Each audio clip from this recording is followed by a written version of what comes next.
स्वागत है परमेश्वर की प्रेजेंस में। मैं जानता हूं आत्मा में सब चीजें सेटल हो चुके और आपकी टेस्टिमनी श्योर है यीशु मसीह के नाम में। बैठ जाओ अपने शरीर में। मेरा यह विश्वास है कि ये वर्ड सुनने के बाद आपकी मैरिड लाइफ सेम नहीं। तैयार हो वचन सुनने के लिए, नोट करने के लिए? सबसे पहले हमें यह समझने की जरूरत है कि जितने हस्बैंड एंड वाइफ्स हैं, परमेश्वर ने आपको एक मकसद के लिए जोड़ा है। आमीन।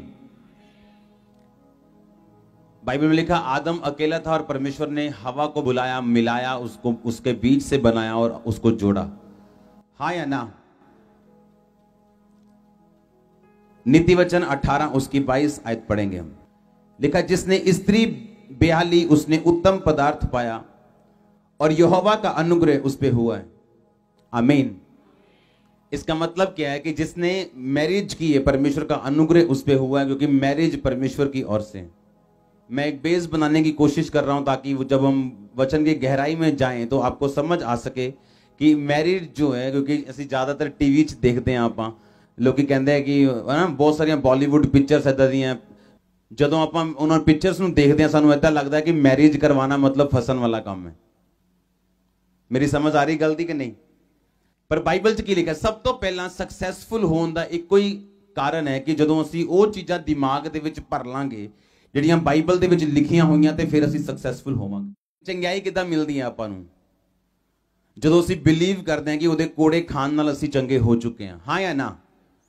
नहीं तो कि इदा लगता है कि आप इस टीबी तो, इस कैंसर तो, इस बीमारी तो, इस प्रॉब्लम तो आजाद हो जाएंगे, ये रसौली कभी बाहर आ जाएगी या कभी इदा की चंगियाई साडे जीवन च हो जाएगी। लगता है कभी इदा?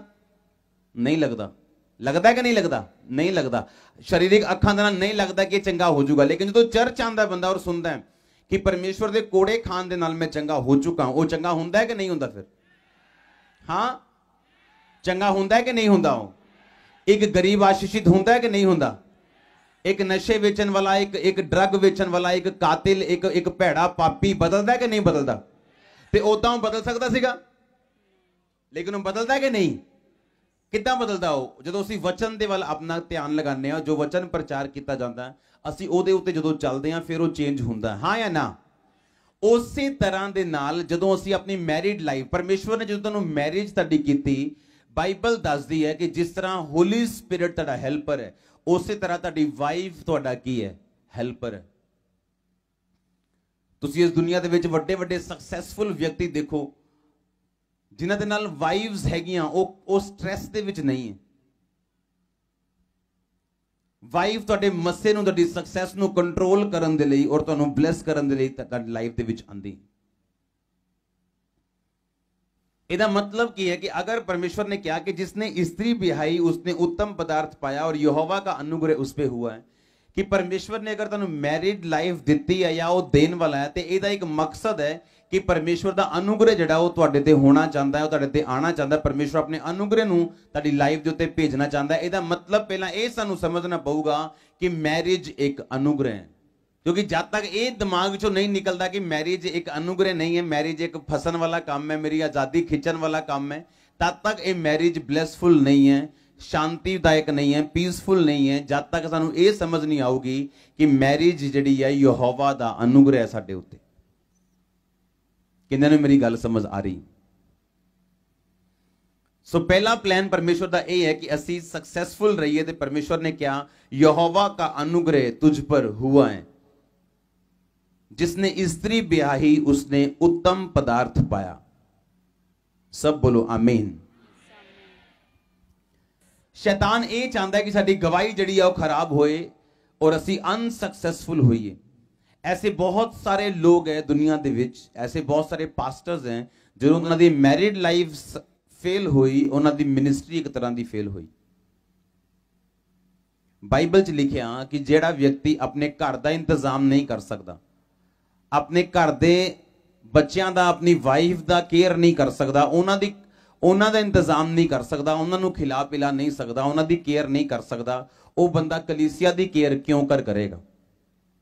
ਜਦੋਂ ਅਸੀਂ ਬਾਈਬਲ ਪੜ੍ਹਦੇ ਹਾਂ ਤੇ ਦੇਖਦੇ ਹਾਂ ਕਿ ਜਿਹੜੇ ਚੇਲੇ ਸੀਗੇ ਉਹ ਕਿਸ ਤਰੀਕੇ ਦੇ ਨਾਲ ਜਿਹੜੇ ਕਿੱਦਾਂ ਸੀਗੇ ਚੇਲੇ, ਉਹ ਕੋਈ ਵੀ ਚੇਲਾ ਇਹੋ ਜਿਹਾ ਨਹੀਂ ਸੀਗਾ ਜਿਹੜਾ ਵੇਲਾ ਸੀਗਾ, ਤਾਸ਼ ਖੇਡ ਰਿਹਾ ਸੀਗਾ ਜਾਂ ਕੋਈ ਗੰਦੇ ਕੰਮ ਕਰ ਰਿਹਾ ਸੀ। ਬਾਈਬਲ ਦੱਸਦੀ ਬਿਜ਼ੀ ਇਨਸਾਨ ਸੀਗੇ, ਮੈਰਿਡ ਮੈਨ ਸੀਗੇ, ਸ਼ਾਦੀशुदा ਇਨਸਾਨ ਸੀਗੇ, ਬਿਜ਼ਨਸਮੈਨ ਇਨਸਾਨ ਸੀਗੇ, ਬਿਜ਼ੀ ਇਨਸਾਨ ਸੀਗੇ ਜਿਨ੍ਹਾਂ ਨੂੰ ਆਪਣੇ ਘਰ-ਬਾਰ ਸੰਭਾਲਣਾ ਆਂਦਾ ਸੀ, ਜਿਨ੍ਹਾਂ ਨੂੰ ਪਰਮੇਸ਼ਵਰ ਨੇ ਉਹਨਾਂ ਲੋਕਾਂ ਨੂੰ ਚੁਣਿਆ ਕਿਉਂਕਿ ਪਰਮੇਸ਼ਵਰ ਬੈਲੈਂਸ ਲੋਕਾਂ ਨੂੰ ਇਸਤੇਮਾਲ ਕਰਦਾ ਸੇਵਕਾਈ ਦੇ ਲਈ, ਦੂਸਰੇ ਲੋਕਾਂ ਨੂੰ ਬਚਾਉਣ ਦੇ ਲਈ। ਜੇ ਤੁਹਾਡੀ ਲਾਈਫ ਔਰ ਤੁਹਾਡੀ ਫੈਮਿਲੀ ਬੈਲੈਂਸ ਨਹੀਂ ਹੈ ਤੇ ਤੁਸੀਂ ਇੱਕ ਨਾਨ ਇਫੈਕਟਿਵ ਕ੍ਰਿਸਚੀਅਨ ਹੋ ਔਰ ਤੁਸੀਂ ਬਾਈਬਲ ਦੇ ਵਚਨ ਨੂੰ ਤੋੜਦੇ ਹੋ ਕਿ ਪਰਮੇਸ਼ਵਰ ਨੇ ਕਿਹਾ ਕਿ ਮੈਂ ਇਹ ਚਾਹਨਾ ਕਿ ਤੂੰ ਫਲ ਲੈ ਕੇ ਆਏ, ਤੇਰਾ ਫਲ ਜਿਹੜਾ ਉਹ ਬਣਿਆ ਰਵੇ। ਇਹਦਾ ਮਤਲਬ ਪਰਮੇਸ਼ਵਰ ਨੇ ਜੇ ਤੁਹਾਨੂੰ ਮੈਰਿਜ ਦਿੱਤੀ ਹੈ, ਤੁਹਾਨੂੰ ਵਾਈਫ ਦਿੱਤੀ ਹੈ, ਤੁਹਾਨੂੰ ਹਸਬੈਂਡ ਦਿੱਤਾ ਹੈ ਤੇ ਪਰਮੇਸ਼ਵਰ ਇਹ ਚਾਹੁੰਦੇ ਕਿ ਤੁਸੀਂ ਫਲ ਲੈ ਕੇ ਆਓ ਔਰ ਤੁਹਾਡਾ ਫਲ ਬਣਿਆ ਰਵੇ ਔਰ ਤੁਸੀਂ ਸਕਸੈਸਫੁਲ ਹੋ ਸਕੋ ਆਪਣੀ ਲਾਈਫ ਦੇ ਵਿੱਚ।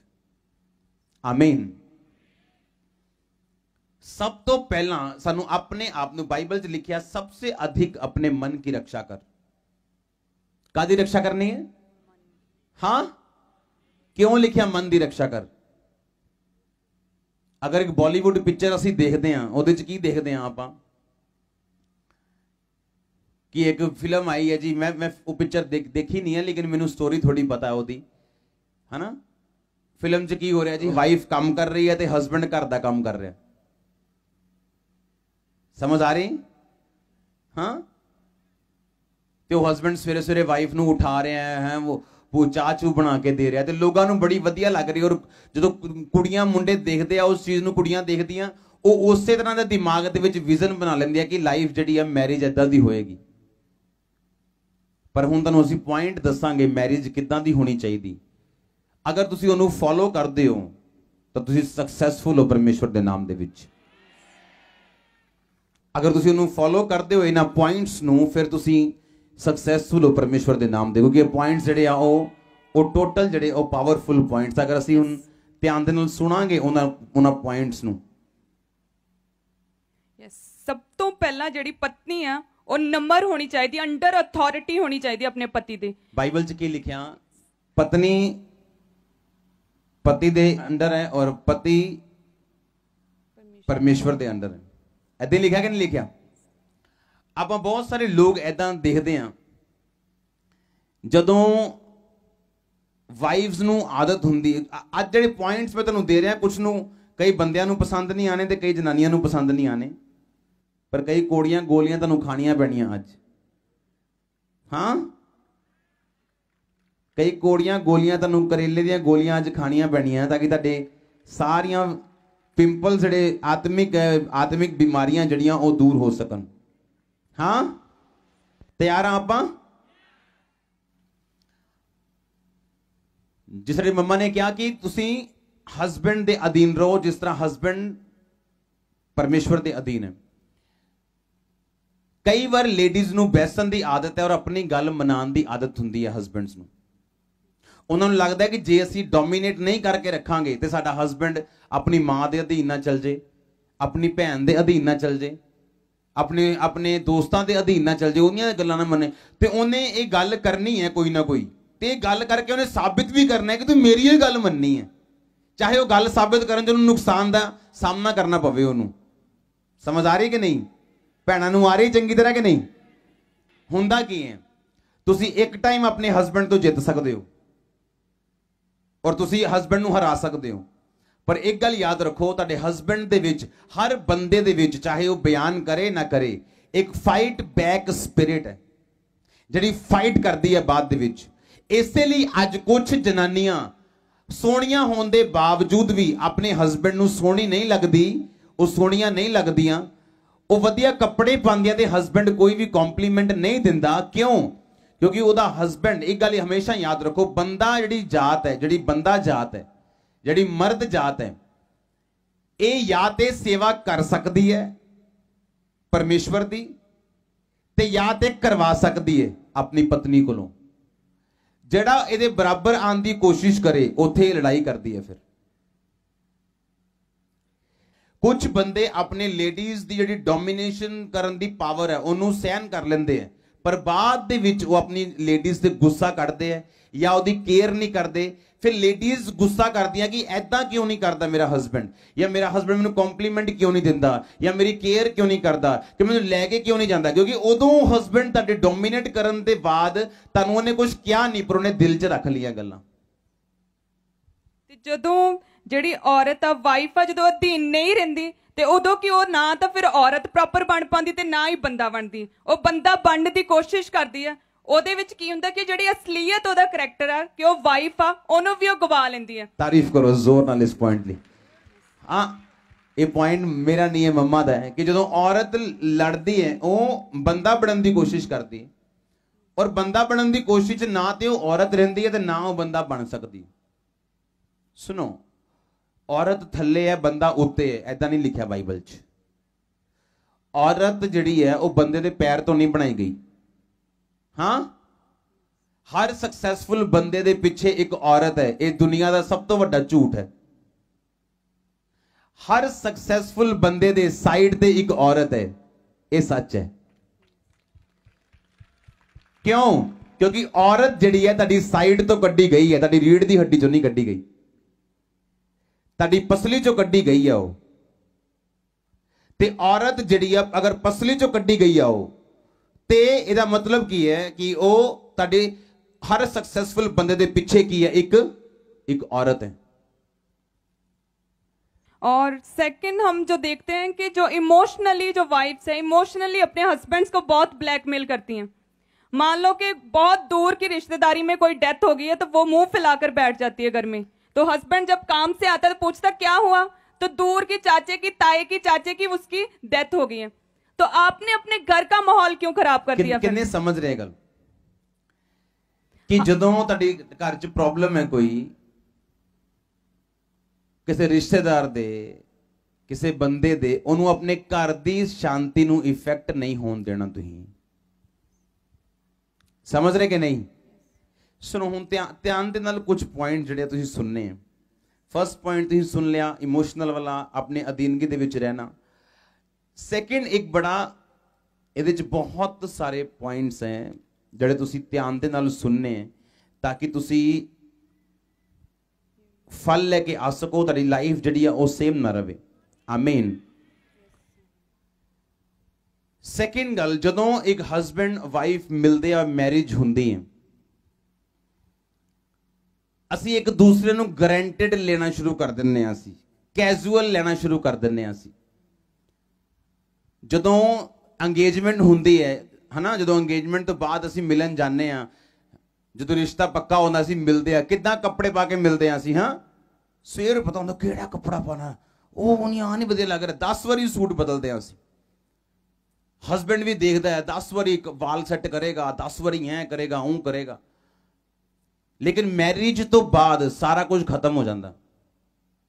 क्यों? क्योंकि हस्बैंड अपनी वाइफ नूं कैजुअल किदा घर दी मुर्गी दाल बराबर जिन्हों असीं कहने आ उदा लेना शुरू कर दिंदा उहनूं। जदों असीं अपने पार्टनर नूं कैजुअली ते एज ग्रैंटेड लेना शुरू कर दिंने आ, उत्थे तुहाडी मैरिज लाइफ डाउन होना शुरू हुंदी।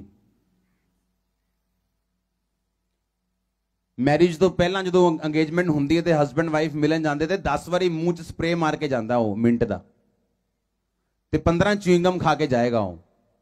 ते मैरिज तो बाद भावें 10 दिन ब्रश भी ना किया हो, गल्लां मूंह दे कोल आके करेगा, ते वाइफ भी कहेगी तेरे दिल करदा चंगी तरह फेरा तेरे छित्तर। हाँ, और अपोस्टल जी ये जिहड़ी गल आ ये वाइफ्स दे लई भी आ कि ਜਦੋਂ ਮੈਰਿਜ ਹੋ ਜਾਂਦੀ ਹੈ ਉਹ ਸਮਝਦੇ ਕਿ ਹੁਣ ਜਿਹੜੀ ਸਪੈਸ਼ਲਟੀ ਉਹ ਖਤਮ ਹੋ ਗਈ ਸਾਡੀ ਮੈਰਿਜ ਦੇ ਵਿੱਚੋਂ, ਲੇਕਿਨ ਇਦਾਂ ਨਹੀਂ ਹੁੰਦਾ, ਕਿਉਂਕਿ ਮੈਰਿਜ ਤੋਂ ਬਾਅਦ ਆਪਾਂ ਦੇਖਦੇ ਹਾਂ ਕਿ ਜਦੋਂ ਬੇਬੀਜ਼ ਹੋ ਜਾਂਦੇ ਆ ਤਾਂ ਟੋਟਲ ਜਿਹੜੀ ਬਾਡੀ ਅਨਸ਼ੇਪਡ ਹੋ ਜਾਂਦੀ ਵਾਈਫਸ ਦੀ। ਲੇਕਿਨ ਬਾਲੀਵੁੱਡ ਐਕਟਰੈਸ ਜਿਹੜੀਆਂ ਪਰਮੇਸ਼ਵਰ ਨੂੰ ਨਹੀਂ ਜਾਣਦੀਆਂ, ਪਰਮੇਸ਼ਵਰ ਦੇ ਬਚਨ ਨੂੰ ਨਹੀਂ ਜਾਣਦੀਆਂ, ਉਹ ਪ੍ਰਭੂ ਚ ਨਾ ਹੋ ਕੇ ਵੀ ਪੂਰੀਆਂ ਸ਼ੇਪ ਚ ਰਹਿੰਦੀਆਂ, ਆਪਣੇ ਆਪ ਨੂੰ ਪ੍ਰੋਪਰ ਫਿਟ ਰੱਖਦੀਆਂ। ਲੇਕਿਨ ਜਿਹੜੀਆਂ ਪ੍ਰਭੂ ਦੇ ਵਿੱਚ ਆ ਵਾਈਫਸ ਆ, ਉਹ ਜਦੋਂ ਬੱਚੇ ਹੋ ਜਾਂਦੇ ਉਸ ਤੋਂ ਬਾਅਦ ਵਿੱਚ ਟੋਟਲ ਆਪਣੀ ਕੇਅਰ ਨਹੀਂ ਕਰਦੀਆਂ। ਇਹ ਵੀ ਇੱਕ ਬਹੁਤ ਵੱਡਾ ਰੀਜ਼ਨ ਹੈ ਕਿ ਹਸਬੈਂਡਸ ਜਿਹੜੇ ਆ ਆਪਣੀ ਵਾਈਫ ਦੇ ਵੱਲ ਅਟਰੈਕਟ ਨਹੀਂ ਹੁੰਦੇ। ਜਿਹੜੇ ਹਸਬੈਂਡਸ ਨੇ, ਜਦੋਂ ਹਸਬੈਂਡ ਕੇਅਰ ਨਹੀਂ ਕਰਦਾ, ਅਗਰ ਜਦੋਂ ਵਾਈਫ ਕੇਅਰ ਨਹੀਂ ਕਰਦੀ, ਉਹ ਇੱਕ ਬੇਬੀ ਹੋਇਆ, 2 ਬੇਬੀ ਹੋਇਆ, ਜਿਹੜੀ ਸ਼ੇਪ ਸੀ ਉਹ ਸ਼ੇਪ ਬਣ ਜਾਂਦੀ ਆ ਉਹਦੀ।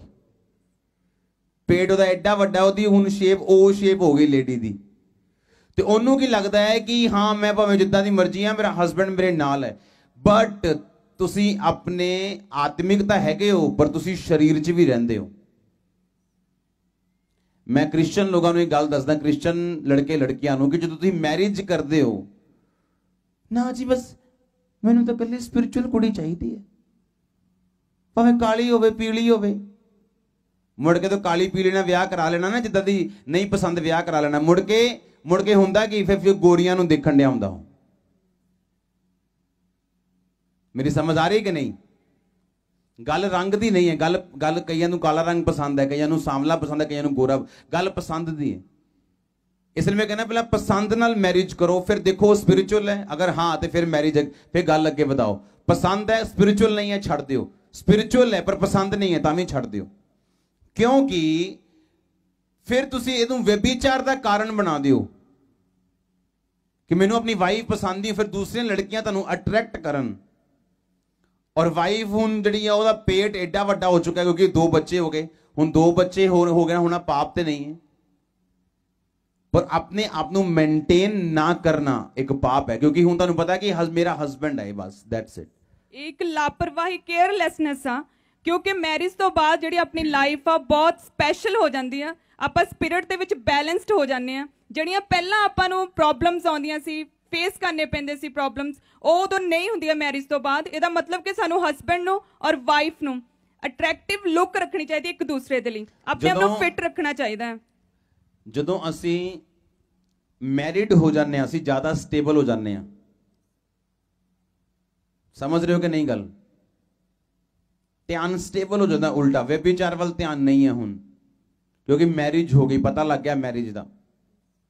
ਤੇ ਮੈਰਿਜ ਇੱਕ ਬਲੇਸਿੰਗ ਹੈ, ਪਰ ਆਪਣੇ ਆਪ ਨੂੰ ਮੇਨਟੇਨ ਕਰਨਾ ਇਹ ਵੀ ਜ਼ਰੂਰੀ ਹੈ।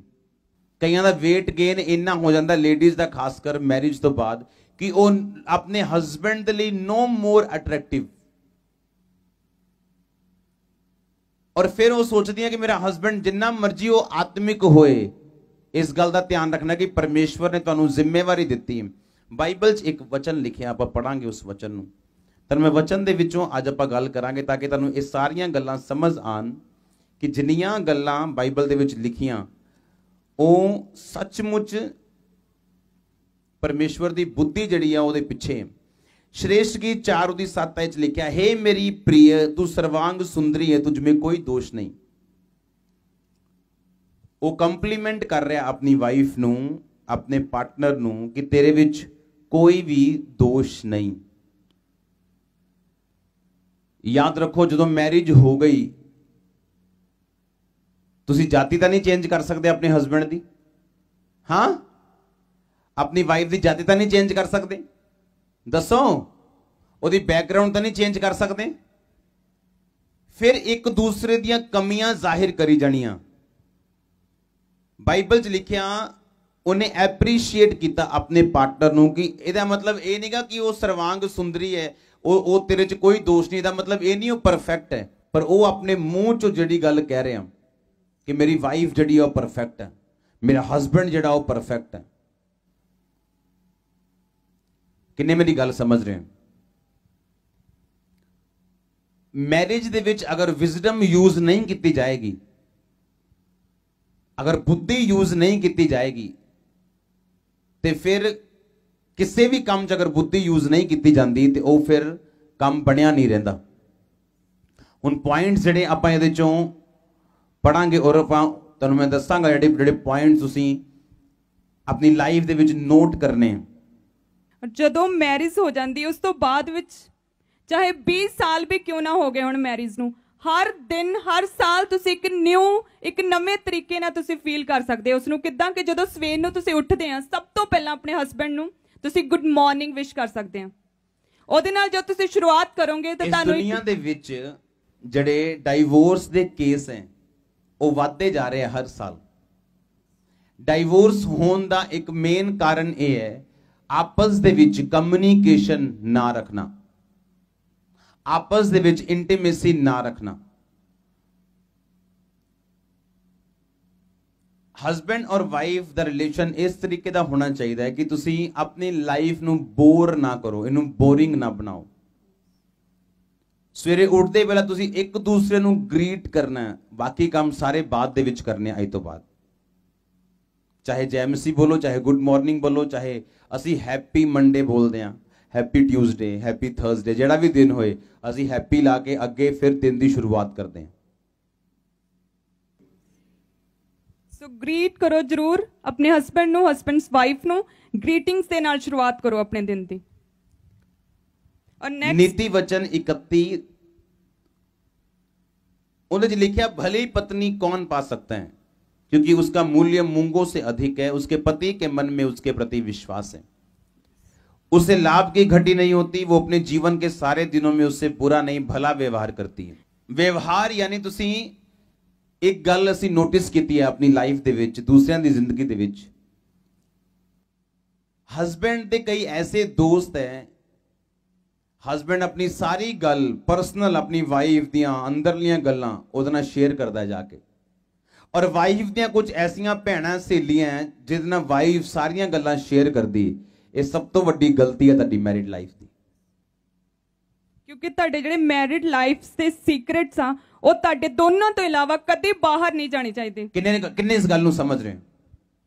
हाँ, हर दिन बारिश नहीं है, हर दिन धुप नहीं है, हर दिन ठंड नहीं है। हाँ, अगर एक दिन तुहाडी लाइफ च बारिश आ गई, कोई प्रॉब्लम हो गई, कुछ रिश्तेदार दे किसी हो घर च कोई इमोशनली डिस्टर्बेंस है, सिर्फ वो डिस्टर्बेंस अगर तुम बाहर बयान करते हो, पर 364 दिन ਜਿਹੜੇ ਵਧੀਆ ਨਿਕਲੇ ਤੁਹਾਡੇ ਘਰ ਦੇ ਵਿੱਚ ਉਹ ਤੁਸੀਂ ਬਿਆਨ ਨਹੀਂ ਕਰਦੇ, ਤੇ ਲੋਕਾਂ ਦੇ ਵਿੱਚ ਤੁਹਾਡਾ ਬੈਡ ਇੰਪ੍ਰੈਸ਼ਨ ਜਾਂਦਾ ਕਿ ਤੁਸੀਂ ਡਿਸਟਰਬ ਵਿਅਕਤੀ ਹੋ। ਤੁਸੀਂ ਬਾਹਰ ਕੀ ਗਵਾਹੀ ਦੋਗੇ ਜੇ ਤੁਹਾਡੀ ਆਪਣੀ ਮੈਰਿਡ ਲਾਈਫ ਡਿਸਟਰਬ ਹੋਏਗੀ ਤਾਂ? ਜੇ ਤੁਹਾਡੀ ਆਪਣੀ ਮੈਰਿਡ ਲਾਈਫ ਇੱਕ ਬਲੇਸਿੰਗ ਹੈ ਔਰ ਲੋਕਾਂ ਨੂੰ ਪਤਾ ਹੈ ਕਿ ਤੁਸੀਂ ਮੈਰਿਡ ਲਾਈਫ ਦੇ ਵਿੱਚ ਇੱਕ ਬੜੀ ਤਗੜੀ ਬਲੈਸ ਵਿਅਕਤੀ ਹੋ, ਤੁਹਾਡੀ ਗਵਾਹੀ ਜਿਹੜੀ ਹੈ ਸਟਰੋਂਗ ਹੁੰਦੀ ਹੈ ਪਰਮੇਸ਼ਵਰ ਦੇ ਵਿੱਚ। ਹਾਂ ਜਾਂ ਨਾ? ਹਾਂ। ਇਸ ਤੋਂ ਪਹਿਲਾਂ ਸਭ ਤੋਂ ਪਹਿਲੀ ਗੱਲ ਜਿਹੜੀ ਤੁਸੀਂ ਕਰਨੀ ਆ ਉਹ ਇਹ ਹੈ ਕਿ ਭਲਾ ਵਿਵਹਾਰ ਉਹਦੇ ਜੀਵਨ ਦੇ ਸਾਰੇ ਦਿਨਾਂ ਦੇ ਵਿੱਚ ਉਹ ਕਰਦੀ ਹੈ, ਉਹਨੂੰ ਲਾਭ ਦੀ ਘਟੀ ਨਹੀਂ ਹੁੰਦੀ। ਸੁਣੋ, ਜਦੋਂ ਹਸਬੈਂਡ ਔਰ ਵਾਈਫ ਵੱਧਦੇ ਆ, 2 ਤੋਂ 3 ਹੁੰਦੇ ਆ, 2 ਤੋਂ 4 ਹੁੰਦੇ ਆ, ਇੱਕ ਟਾਈਮ ਇਹੋ ਜਿਹਾ ਆ ਜਾਂਦਾ ਤੁਹਾਡੀ ਲਾਈਫ ਦੇ ਅੰਦਰ ਕਿ ਹੁਣ ਹਸਬੈਂਡ ਦੇ ਲਈ ਬੱਚੇ ਪ੍ਰਾਇੋਰਟੀ ਬਣ ਚੁੱਕੇ ਆ ਔਰ ਵਾਈਫ ਦੇ ਲਈ ਬੱਚੇ ਪ੍ਰਾਇੋਰਟੀ ਬਣ ਚੁੱਕੇ ਆ। ਹਸਬੈਂਡ ਸੈਕਿੰਡ ਨੰਬਰ ਤੇ ਆ ਚੁੱਕਾ ਹੈ ਔਰ ਹਸਬੈਂਡ ਲਈ ਵਾਈਫ ਸੈਕਿੰਡ ਨੰਬਰ ਤੇ ਆ ਚੁੱਕਾ ਹੈ। ਇਹ ਤੁਹਾਡੀ ਜ਼ਿੰਦਗੀ ਦੀ ਸਭ ਤੋਂ ਵੱਡੀ ਗਲਤੀ ਹੈ ਮੈਰਿਜ ਦੀ। ਇਹ ਫੇਲਿਅਰ ਹੈ, ਸਭ ਤੋਂ ਵੱਡਾ ਫੇਲਿਅਰ ਹੈ ਮੈਰਿਜ ਦਾ। ਕਿ ਜਦੋਂ ਮੈਰਿਜ ਹੋ ਗਈ ਉਸ ਤੋਂ ਬਾਅਦ ਜਿਹੜੇ ਬੱਚੇ ਆ ਉਹ ਹਮੇਸ਼ਾ ਸੈਕਿੰਡ ਨੰਬਰ ਤੇ ਹੋਣੇ ਚਾਹੀਦੇ ਆ।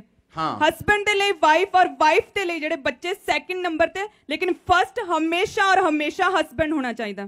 ਕਿਉਂਕਿ ਬੱਚੇ ਤੁਹਾਡੀ ਲਾਈਫ ਦੇ ਵਿੱਚ ਤੁਹਾਡੀ ਜ਼ਿੰਦਗੀ ਦਾ ਪ੍ਰਥਮ ਸਥਾਨ ਪਵਿੱਤਰ ਆਤਮਾ ਤੋਂ ਬਾਅਦ ਤੁਹਾਡੀ ਵਾਈਫ ਦਾ, ਤੁਹਾਡੇ ਹਸਬੈਂਡ ਦਾ ਹੋਣਾ ਚਾਹੀਦਾ। ਜਿੰਨੀਆਂ ਗੱਲਾਂ ਅਸੀਂ ਤੁਹਾਨੂੰ ਦੱਸ ਰਹੇ ਹਾਂ ਇਹ ਤੁਹਾਡੇ ਲਈ ਜੀਵਨ ਜਲ ਹੈ। ਮੈਂ ਤੁਹਾਨੂੰ ਦੱਸ ਰਿਹਾ ਹੁੰਦਾ ਕੀ ਹੈ। ਸੋ ਮੈਨੀ ਰੀਜ਼ਨਸ ਉਹਨਾਂ ਦੇ ਘਰ ਦੇ ਵਿੱਚ ਹੁੰਦੇ ਆ। ਬਾਪ ਜਦੋਂ ਆਪਣੇ ਬੱਚੇ ਨੂੰ ਪਾਲਦਾ ਹੈ, ਕੰਮ ਤੇ ਜਾਂਦਾ ਹੈ, ਮਾਂ ਪਿੱਛੇ ਰਹਿੰਦੀ ਹੈ। ਬਾਪ ਤੇ ਮਾਂ 'ਚ ਬਣਦੀ ਨਹੀਂ, ਕਮਿਊਨੀਕੇਸ਼ਨ ਬਹੁਤ ਗੈਪ ਹੈ। ਸਾਰਾ ਦਿਨ ਫੋਨ ਤੇ ਗੱਲ ਨਹੀਂ ਹੁੰਦੀ। ਉਹ ਆਪਣਾ ਕੰਮ ਕਰ ਰਿਹਾ, ਘਰ ਲੇਡੀ ਆਪਣੀਆਂ ਚੁਗਲੀਆਂ ਕਰ ਰਹੀ। ਹਵਾ ਦੇ ਗਿਰਨ ਦਾ ਕਾਰਨ ਇਹ ਸੀਗਾ ਕਿ ਪਰਮੇਸ਼ਵਰ ਨੇ ਆਦਮ ਦੀ ਡਿਊਟੀ ਲਾਈ ਸੀਗੀ ਕਿ ਆਦਮ ਤੂੰ ਹਵਾ ਨੂੰ ਆਪਣੇ ਨਾਲ ਰੱਖਣਾ। ਔਰ ਬਾਈਬਲ ਦੱਸਦੀ ਹੈ ਕਿ ਹਵਾ ਕੱਲੀ ਛੱਡੀ ਗਈ। ਜਦੋਂ ਹਵਾ ਕੱਲੀ ਰਹੀ ਤੇ ਫਿਰ ਸ਼ੈਤਾਨ ਨੇ ਕੰਮ ਕਰਨਾ ਸ਼ੁਰੂ ਕੀਤਾ। ਫਿਰ ਸ਼ੈਤਾਨ ਕੀ ਕਰਦਾ ਸੀਗਾ, ਡੇਲੀ ਉਹਦੇ ਦਿਮਾਗ 'ਚ ਗੱਲਾਂ ਪਾਉਂਦਾ ਸੀ। ਉਹ ਥੋੜੀਆਂ ਗੱਲਾਂ ਉਹਦੇ ਦਿਮਾਗ ਦੇ ਵਿੱਚ ਪਾਉਂਦਾ ਸੀਗਾ, ਕਿਉਂਕਿ ਸ਼ੈਤਾਨ ਜਿਹੜਾ ਉਹ ਇਕੱਠਾ ਨਹੀਂ ਕੰਮ ਕਰਦਾ, ਉਹ ਹਲਕਾ ਹੌਲੀ ਉਹ ਕੰਮ ਕਰਨ ਦੀ ਕੋਸ਼ਿਸ਼ ਕਰਦਾ। ਪੌਲੁਸ ਨੇ ਬਾਈਬਲ ਦੇ ਵਿੱਚ ਲਿਖਿਆ, ਕਹਿੰਦਾ ਪਤੀ ਆਪਣੇ ਪਤੀ ਦੇ ਨਾਲ ਰਵੇ, ਅਲੱਗ ਨਾ ਹੋਵੇ। ਪ੍ਰਾਰਥਨਾ ਕਰਨ ਦੇ ਟਾਈਮ ਤੁਸੀਂ ਅਲੱਗ ਰਹੋ। कि ਐਵੇਂ ਨਾ ਹੋਵੇ ਕਿ ਸ਼ੈਤਾਨ ਤੁਹਾਡੇ ਅਸੰਯਮ ਦੇ ਕਰਕੇ ਤੁਹਾਨੂੰ ਪਰਖੇ। ਜਦੋਂ ਕਮਿਊਨੀਕੇਸ਼ਨ ਆਪਸ 'ਚ ਨਹੀਂ ਹੁੰਦਾ, ਸਾਡੀ ਗੱਲਬਾਤ ਆਪਸ 'ਚ ਨਹੀਂ ਹੁੰਦੀ, ਉਹਦਾ ਗੱਲਬਾਤ ਟੁੱਟਣ ਦਾ ਕਾਰਨ ਕੀ ਹੈ? ਕਿ ਹਸਬੈਂਡ ਨੇ ਗੱਲ ਨਹੀਂ ਮੰਨੀ ਜਾਂ ਵਾਈਫ ਨੇ ਇੱਕ ਗੱਲ ਨਹੀਂ ਮੰਨੀ, ਅਸੀਂ ਇੱਕ ਇਸ਼ੂ ਸੋਲਵ ਨਹੀਂ ਕੀਤਾ, ਇੱਕ ਨੇ ਮੂੰਹ ਇੱਧਰ ਕਰ ਲਿਆ, ਇੱਕ ਨੇ ਮੂੰਹ ਇੱਧਰ ਕਰ ਲਿਆ, ਤੇ ਐਂ ਲੱਗਦਾ ਕਿ ਬੱਚਿਆਂ ਨੇ ਦੋ ਬੰਦੇ ਰੱਖੇ ਆ ਪਾਲਣ ਵਾਲੇ, ਇੱਕ ਦਾ ਨਾਂ ਡੈਡੀ ਰੱਖਿਆ ਤੇ ਇੱਕ ਦਾ ਨਾਂ ਮੰਮੀ ਰੱਖਿਆ ਹੋਇਆ। ਹਾਂ, ਤੇ ਦੋ ਬੰਦੇ ਆਂਦੇ ਆ ਉਹਨੂੰ ਪਾਲਣ ਵਾਸਤੇ, ਡੈਡੀ ਨਾਮ ਦਾ ਬੰਦਾ ਰਾਤੀ ਆਂਦਾ ਤੇ ਮੰਮੀ ਸਵੇਰੇ ਕੰਮ ਕਰਦੀ ਹੈ, ਤੇ ਬੱਚੇ ਨੇ ਦੋ ਬੰਦੇ ਰੱਖੇ ਹੋਏ ਆਪਣੇ ਆਪ ਨੂੰ ਪਾਲਣ ਲਈ, ਤੇ ਉਹ ਦੋ ਬੰਦਿਆਂ ਦੀ ਆਪਸ 'ਚ ਕੋਈ ਗੱਲਬਾਤ ਨਹੀਂ। ਤੁਹਾਡੇ ਬੱਚੇ ਤੁਹਾਡੇ ਲਈ ਹਮੇਸ਼ਾ ਸੈਕਿੰਡ ਨੰਬਰ ਤੇ ਹੈ, ਕਿਉਂਕਿ ਜਦੋਂ ਉਹ ਵੱਡੇ ਹੋ ਜਾਣੇ ਆ, ਉਹ ਵਿਆਹੇ ਜਾਣੇ ਆ, ਉਹਨਾਂ ਨੇ ਆਪਣੇ ਕੰਮ 'ਚ ਬਿਜ਼ੀ ਹੋਣਾ। ਤੁਹਾਡੀ ਵਾਈਫ ਨੇ ਸਾਰੀ ਉਮਰ ਤੁਹਾਡੇ ਨਾਲ ਖੜੀ ਰਹਿਣਾ। ਇਸ ਲਈ ਵਾਈਫ ਦਾ ਸਥਾਨ ਨਾ ਤੁਹਾਡੀ ਮੰਮੀ ਲੈ ਸਕਦੀ ਹੈ, ਨਾ ਤੁਹਾਡਾ ਫਾਦਰ ਲੈ ਸਕਦਾ ਹੈ, ਨਾ ਤੁਹਾਡਾ ਬੈਸਟ ਫਰੈਂਡ ਲੈ ਸਕਦਾ, ਕਿਉਂਕਿ ਤੁਹਾਡਾ ਬੈਸਟ ਫਰੈਂਡ ਵੀ ਤੁਹਾਨੂੰ ਇੱਕ ਦਿਨ ਛੱਡ ਕੇ ਜਾ ਸਕਦਾ ਹੈ, ਪਰ ਤੁਹਾਡੀ ਵਾਈਫ ਤੁਹਾਨੂੰ ਛੱਡ ਕੇ ਨਹੀਂ ਜਾ ਸਕਦੀ। ਹੁੰਦਾ ਕਿ ਜਦੋਂ ਬੱਚੇ ਵੱਡੇ ਹੁੰਦੇ ਆ, ਸੋ ਮੈਨੀ ਰੀਜ਼ਨਸ, ਬਹੁਤ ਸਾਰੇ ਰੀਜ਼ਨਸ ਦੇ ਕਰਕੇ ਉਹ ਦਾਦੀ ਉਹਨਾਂ ਨੂੰ ਸਿਖਾਉਂਦੀ ਹੈ ਵੱਖਰਾ, ਅੱਛਾ ਤੂੰ ਆਪਕੋ ਪੁੱਤੋ ਮੰਮੀ ਦੀ ਗੱਲ ਨਹੀਂ ਮੰਨੀ, ਪਾਪਾ ਦੀ ਗੱਲ ਮੰਨਿਆ ਕਰ। ਹੁਣ ਘਰ 'ਚ ਫਾਈਟ ਸ਼ੁਰੂ ਹੋ ਚੁੱਕੀ। ਹੁਣ ਮੰਮੀ ਨੂੰ ਪਤਾ ਲੱਗ ਰਿਹਾ ਕਿ ਦਾਦੀ ਨੇ ਉਹਦੇ ਦਿਮਾਗ 'ਚ ਗਲਤ ਗੱਲਾਂ ਪਾਣੀਆਂ ਸ਼ੁਰੂ ਕਰ ਦਿੱਤੀਆਂ। ਹੁਣ ਮੰਮੀ ਨੂੰ ਸਮਝਾ ਕੇ ਕਹਿ ਰਹੀ, ਪੁੱਤੋ ਪਾਪਾ ਦੀ ਗੱਲ ਨਹੀਂ ਮੰਨੀ ਤੂੰ, ਅੱਛਾ ਮੈਂ ਤੇਰੀ ਮਾਂ ਆ ਨਾ, ਤੂੰ ਮੇਰੀ ਗੱਲ ਮੰਨੀ। ਹੁਣ ਬੱਚਾ ਕਨਫਿਊਜ਼ ਹੋ ਚੁੱਕਾ। ਕਈ ਵਾਰੀ ਮੇਰਾ ਬੱਚਾ ਆ ਕੇ ਮੈਨੂੰ ਕਹਿੰਦਾ 3 ਸਾਲ ਦਾ कि पापा मम्मी ने ऐसा कहा है। मैं करो फिर क्या है, तो कि मम्मी ने जाके ना, मम्मा पापा ने ऐसा बोला करने के लिए, मम्मा ने कहना करो फिर पापा ने बोला तो। मम्मा आपने तो ऐसा कहा था, कोई बात नहीं, मैंने जैसा भी कहा था, जैसा पापा ने कहा वैसा करो। ਹੁੰਦਾ ਕੀ ਹੈ ਕਿ ਬੱਚੇ ਨੂੰ ਇਹ ਪਤਾ ਲੱਗਦਾ ਹੈ ਕਿ ਮਾਂ ਪਿਓ ਜਿਹੜੇ ਆ ਉਹ ਇੱਕ ਮਨ ਨੇ। ਹਾਲੇਲੂਇਆ।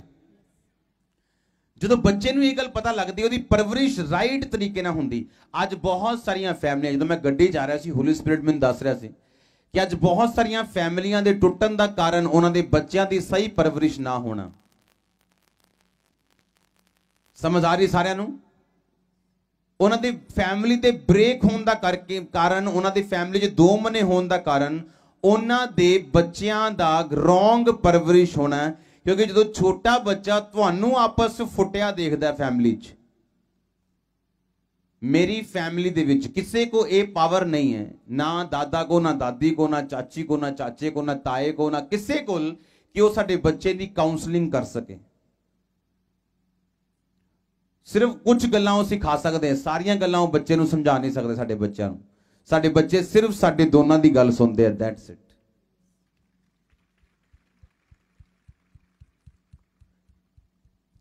छोटे बच्चे जो होंदे आ, उन्होंने मां कहती मेरा बच्चा, पापा जी करियो परे, मेरा बच्चा बड़ा ढीठ है, बहुत ढीठ है, बड़ा वो छोटा जिहा हाले 2 साल का, पर तुसीं उहनूं ढीठ कह के उहनूं इहो जिहा ढीठ बना देना कि वड्डा होकर जो उन्हें दारू फड़नी उन्हें छड्डनी नहीं, क्योंकि तुसीं बचपन तो उहदे अंदर एक बीज पा चुके हो कि मेरा बच्चा बहुत ढीठ है।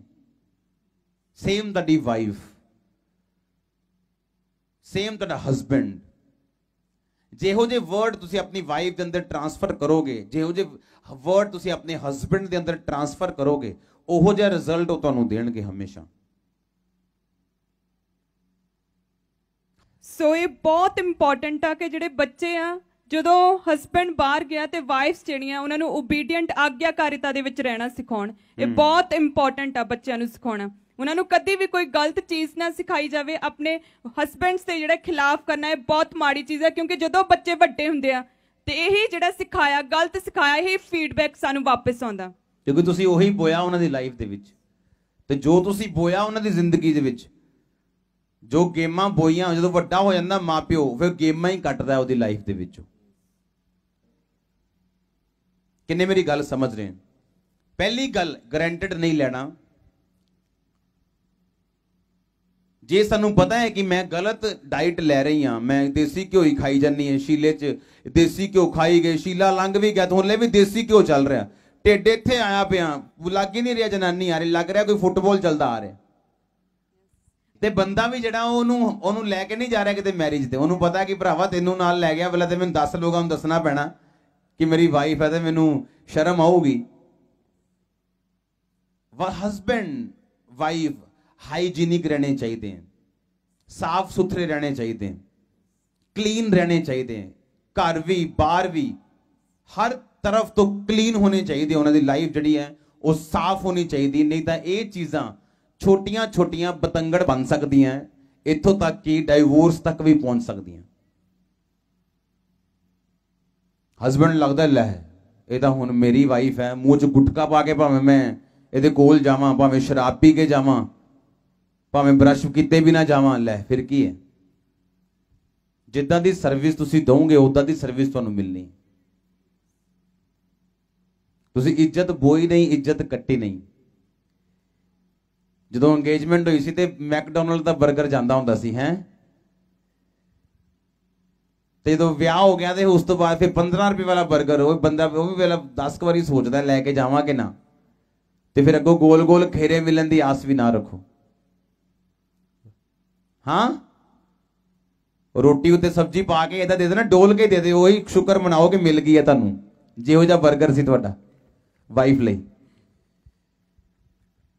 एक हस्बैंड ਨੂੰ अगर देखना हो तो कभी ਉਹਦੇ ਕੱਪੜੇ ना देखो, ਉਹਦੀ वाइफ देखो। एक वाइफ अगर टुटी हुई है तो ਉਹਦੇ हस्बैंड ਦਾ ਜ਼ਬਰਦਸਤ फेलियर है। एक हस्बैंड ਦੇ शरीर ਤੇ जिन्ना पैसा लगा होना चाहिए इस टाइम ਉਹਦੀ वाइफ ਤੇ तिगना चुगना 4 गुना होना चाहिए, फिर वो हस्बैंड पास है, नहीं तो फेल समझो अपने आप ਨੂੰ।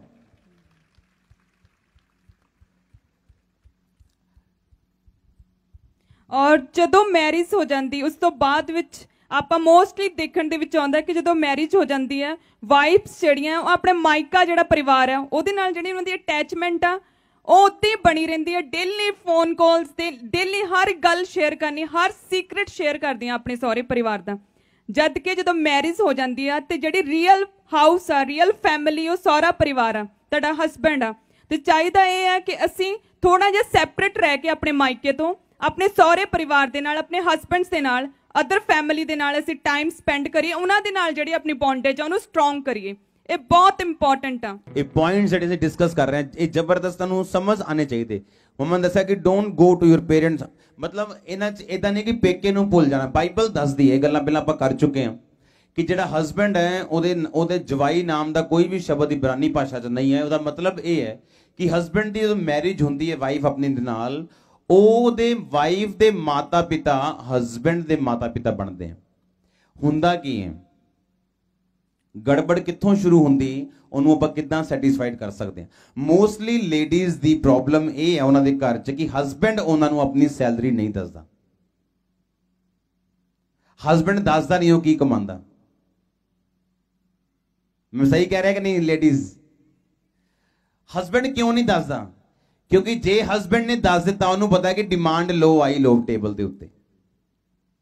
ਅਗਰ ਤੁਹਾਡੇ ਵਾਈਫ ਦਾ ਕੋਈ ਵੀ ਬ੍ਰਦਰ ਨਹੀਂ ਹੈ, ਉਹਦੀ ਵਾਈਫ ਦਾ ਜਿਹੜਾ ਫਾਦਰ ਹੈ ਉਹ ਕਮਾਉਂਦਾ ਨਹੀਂ ਹੈ, ਉਹਦੀ ਫੈਮਿਲੀ ਨੂੰ ਪਾਲਣ ਦੀ ਜ਼ਿੰਮੇਵਾਰੀ ਤੁਹਾਡੀ ਬਣਦੀ ਹੈ ਐਕਚੁਅਲ 'ਚ। ਪਰ ਅੱਜ ਕੱਲ ਬੰਦੇ ਨੂੰ ਇਹ ਸਿਖਾਇਆ ਜਾਂਦਾ ਹੈ ਕਿ ਕੁੜੀਆਂ ਦੇ ਘਰੋਂ ਸਿਰਫ ਲੈਣਾ ਹੈ, ਆਪਾਂ ਦੇਣਾ ਨਹੀਂਗਾ। ਤੇ ਉਹਦਾ ਭਾਵੇਂ ਸੋਚੋ ਤੁਹਾਡੀ ਵਾਈਫ ਦੇ ਘਰ ਦੇ ਭੁੱਖੇ ਹੋਣ, ਤੁਹਾਨੂੰ ਉਹ ਸੁੱਖ ਦੇ ਪਾਊਗੀ ਤੁਹਾਡੀ ਵਾਈਫ? ਉਹ ਤੁਹਾਡੇ ਨਾਲ ਤੇ ਰਹੇਗੀ ਸਰੀਰਕ ਤੌਰ ਦੇ ਉੱਤੇ, ਤੁਹਾਡੇ ਨਾਲ ਪਿਆਰ ਵੀ ਕਰੇਗੀ, ਪਰ ਅੰਦਰੋਂ ਦੁਖੀ ਰਹੇਗੀ ਉਹ। ਔਰ ਇੱਕ ਦੁਖੀ ਬੰਦਾ, ਇੱਕ ਸੋਲਜਰ ਦੁਖੀ ਹੈ ਤੇ ਇੱਕ ਸੁਖੀ ਹੈ, ਇੱਕ ਚੰਗਾ ਹੈ ਤੇ ਇੱਕ ਬਿਮਾਰ ਹੈ, ਉਹ ਦੋਨੋਂ ਇੱਕ ਮਨ ਹੋ ਕੇ ਫਿਰ ਨਹੀਂ ਚੱਲ ਸਕਦੇ। ਕਿਉਂਕਿ ਵਾਈਫ ਦੇ ਦਿਮਾਗ 'ਚ ਸਾਰਾ ਦਿਨ ਇਹੀ ਛਾਇਆ ਰਹਿਣਾ, ਹਾਏ ਮੇਰਾ ਡੈਡੀ, ਹਾਏ ਮੇਰੀ ਮੰਮੀ, ਹਾਏ ਮੇਰਾ ਡੈਡੀ, ਹਾਏ ਮੇਰੀ ਮੰਮੀ। ਘਰ ਦੀ ਭਾਂਡੇ ਮਾਂਜਦੀ ਹੋਣਾ, ਘਰ ਦਾ ਕੰਮ ਕਰਦੀ ਹੋਣਾ, ਹਸਬੈਂਡ ਦੇ ਨਾਲ ਭਾਵੇਂ, ਪਰ ਉਹਨੇ ਸੋਚੀ ਉਹੀ ਜਾਣਾ, ਕਿਉਂਕਿ ਹਸਬੈਂਡ ਨਹੀਂ ਸੋਚ ਰਿਹਾ। ਹਸਬੈਂਡ ਨੂੰ ਇਹ ਸਿਖਾਇਆ ਗਿਆ ਨਹੀਂ, ਉਹਦੇ ਘਰਦਿਆਂ ਨੂੰ ਕੋਈ ਸਪੋਰਟ ਨਹੀਂ ਕਰਨੀ। ਇਹ ਰੋਂਗ ਹੈ, ਇਹ ਰੋਂਗ ਹੈ। ਸਪਿਰਿਚੁਅਲ ਲੋਕ ਆਪਣੇ ਇਨ-ਲॉ ਦੀ ਹੈਲਪ ਕਰਦੇ ਨੇ ਹਰ ਮੰਥ, ਹਰ ਰੋਜ਼, ਹਰ ਹਫਤੇ, ਹਰ ਸਾਲ।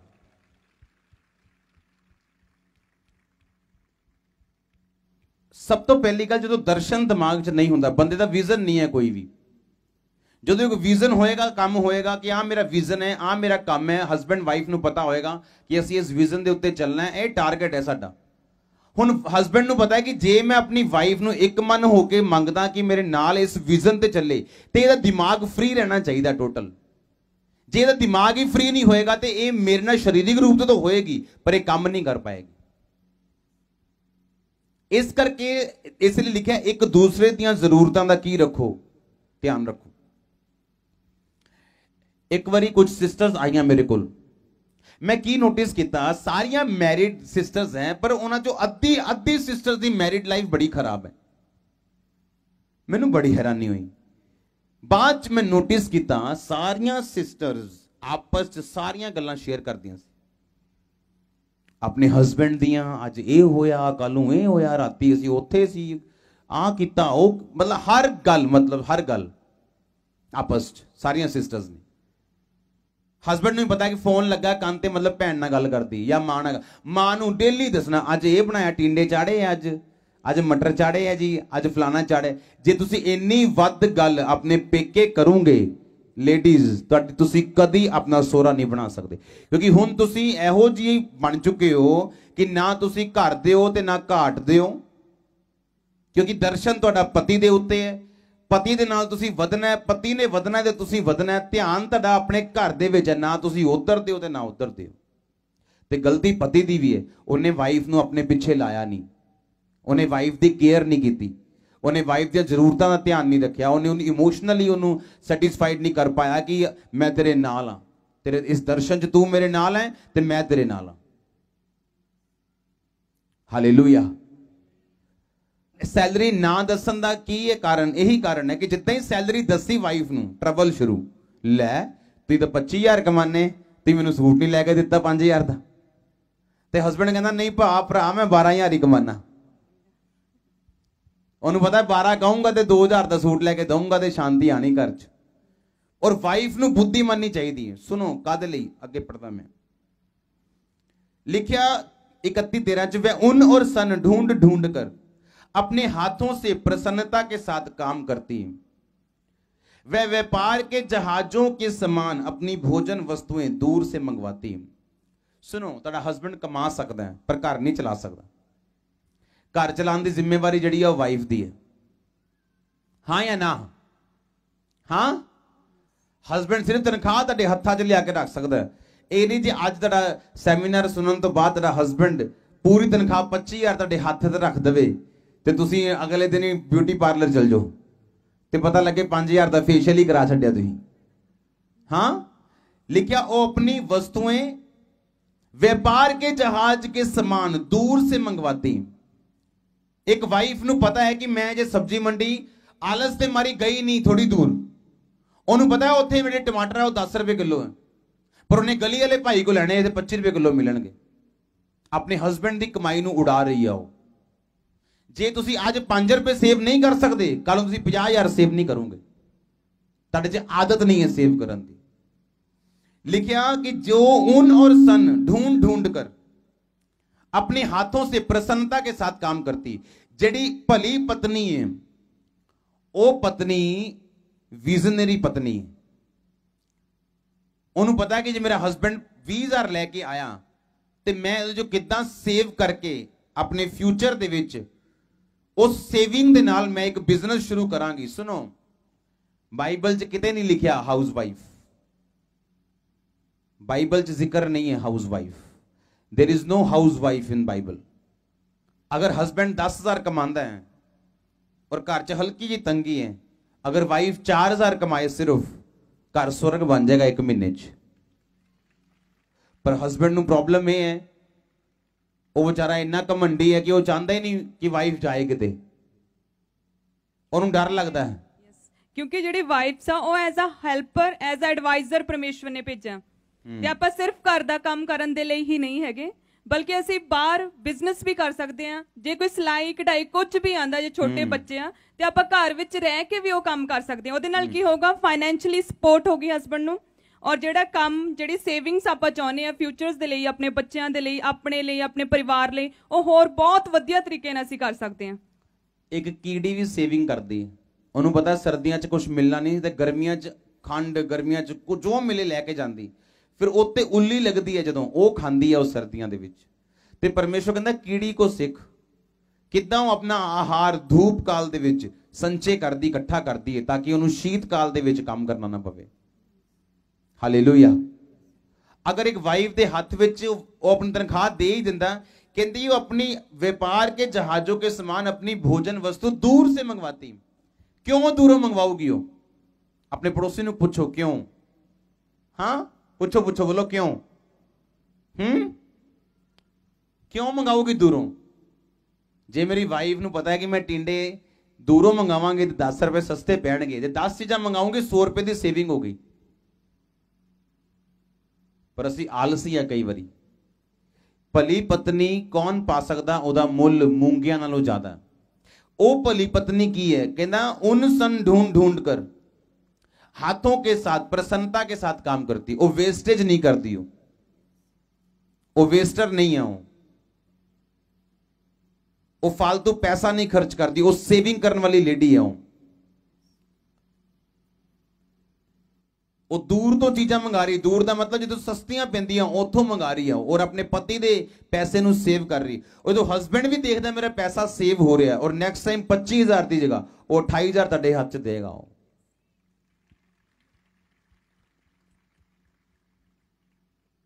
साडी लाइफ दे विच एक गल 100% पक्की है, असीं एक दूसरे नूं झूठ नहीं बोलीदा।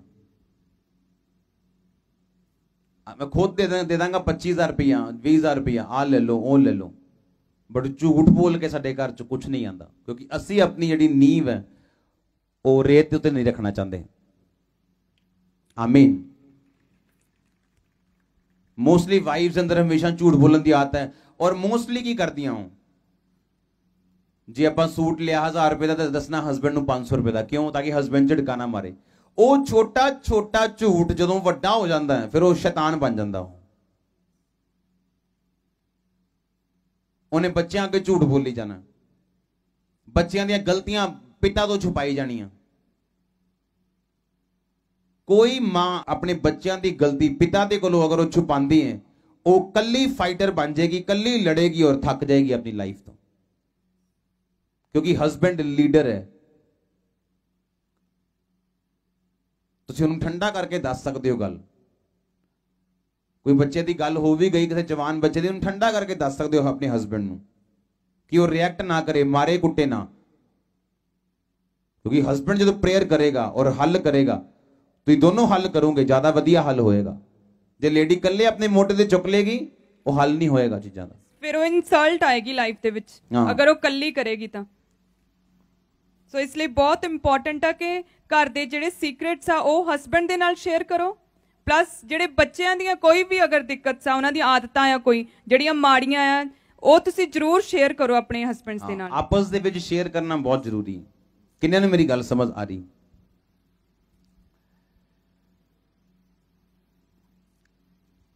ਸੈਕਿੰਡ ਗੱਲ ਤੁਹਾਨੂੰ ਇਸੇ ਲਈ ਕਿਹਾ ਗਿਆ ਕਿ ਆਪਣੀ ਲਾਈਫ ਨੂੰ ਮੇਨਟੇਨ ਕਰਨਾ, ਆਪਣੀ ਬੋਡੀ ਨੂੰ ਵੀ ਮੇਨਟੇਨ ਕਰਨਾ, ਇੱਕ ਦੂਸਰੇ ਦੇ ਲਈ ਵਧੀਆ ਪ੍ਰੈਜੈਂਟੇਸ਼ਨ ਤੁਹਾਡੀ ਇੱਕ ਦੂਸਰੇ ਦੇ, ਚਾਹੇ ਤੁਸੀਂ ਹਸਬੈਂਡ ਵਾਈਫ ਹੋ, ਇੱਕ ਦੂਸਰੇ ਨੂੰ ਗਾਰੰਟਡ ਨਹੀਂ ਲੈਣਾ। ਅੱਜ ਮੈਰਿजेस ਟੁੱਟਣ ਦਾ ਨੰਬਰ 1 ਰੀਜ਼ਨ ਹੈ ਬਾਹਰ ਹਸਬੈਂਡ ਦੇ ਸੰਬੰਧ ਹੋਣੇ, ਬਾਹਰ ਲੇਡੀਜ਼ ਦੇ ਸੰਬੰਧ ਹੋਣੇ। ਉਹ ਇਸ ਕਰਕੇ ਕਿਉਂਕਿ ਜਦੋਂ ਅਸੀਂ ਇੱਕ ਦੂਸਰੇ ਨੂੰ ਗਾਰੰਟਡ ਲੈਂਦੇ ਆ, ਸਾਡੀ ਆਪਸੀ ਅਫੈਕਸ਼ਨ ਜਿਹੜੀ ਆ ਉਹ ਖਤਮ ਹੋ ਜਾਂਦੀ ਔਰ ਫਿਰ ਧਿਆਨ ਜਿਹੜਾ ਉਹ ਬਾਹਰ ਜ਼ਿਆਦਾ ਲੱਗਦਾ। ਫਿਰ ਬਾਹਰ ਦੀ ਜਿਹੜੀ ਦਾਲ ਆ ਉਹ ਵੀ ਮੁਰਗੀ ਲੱਗਦੀ ਹੈ, ਘਰ ਦੀ ਮੁਰਗੀ ਉਹ ਵੀ ਦਾਲ ਲੱਗਦੀ ਹੈ। ਤੇ ਫਿਰ ਜਦੋਂ ਬਾਹਰ ਦੀ ਬੰਦਾ ਦਾਲ ਖਾਣ ਜਾਂਦਾ ਹੈ ਤੇ ਫਿਰ ਹੌਲੀ ਹੌਲੀ ਫਸਦਾ ਹੈ।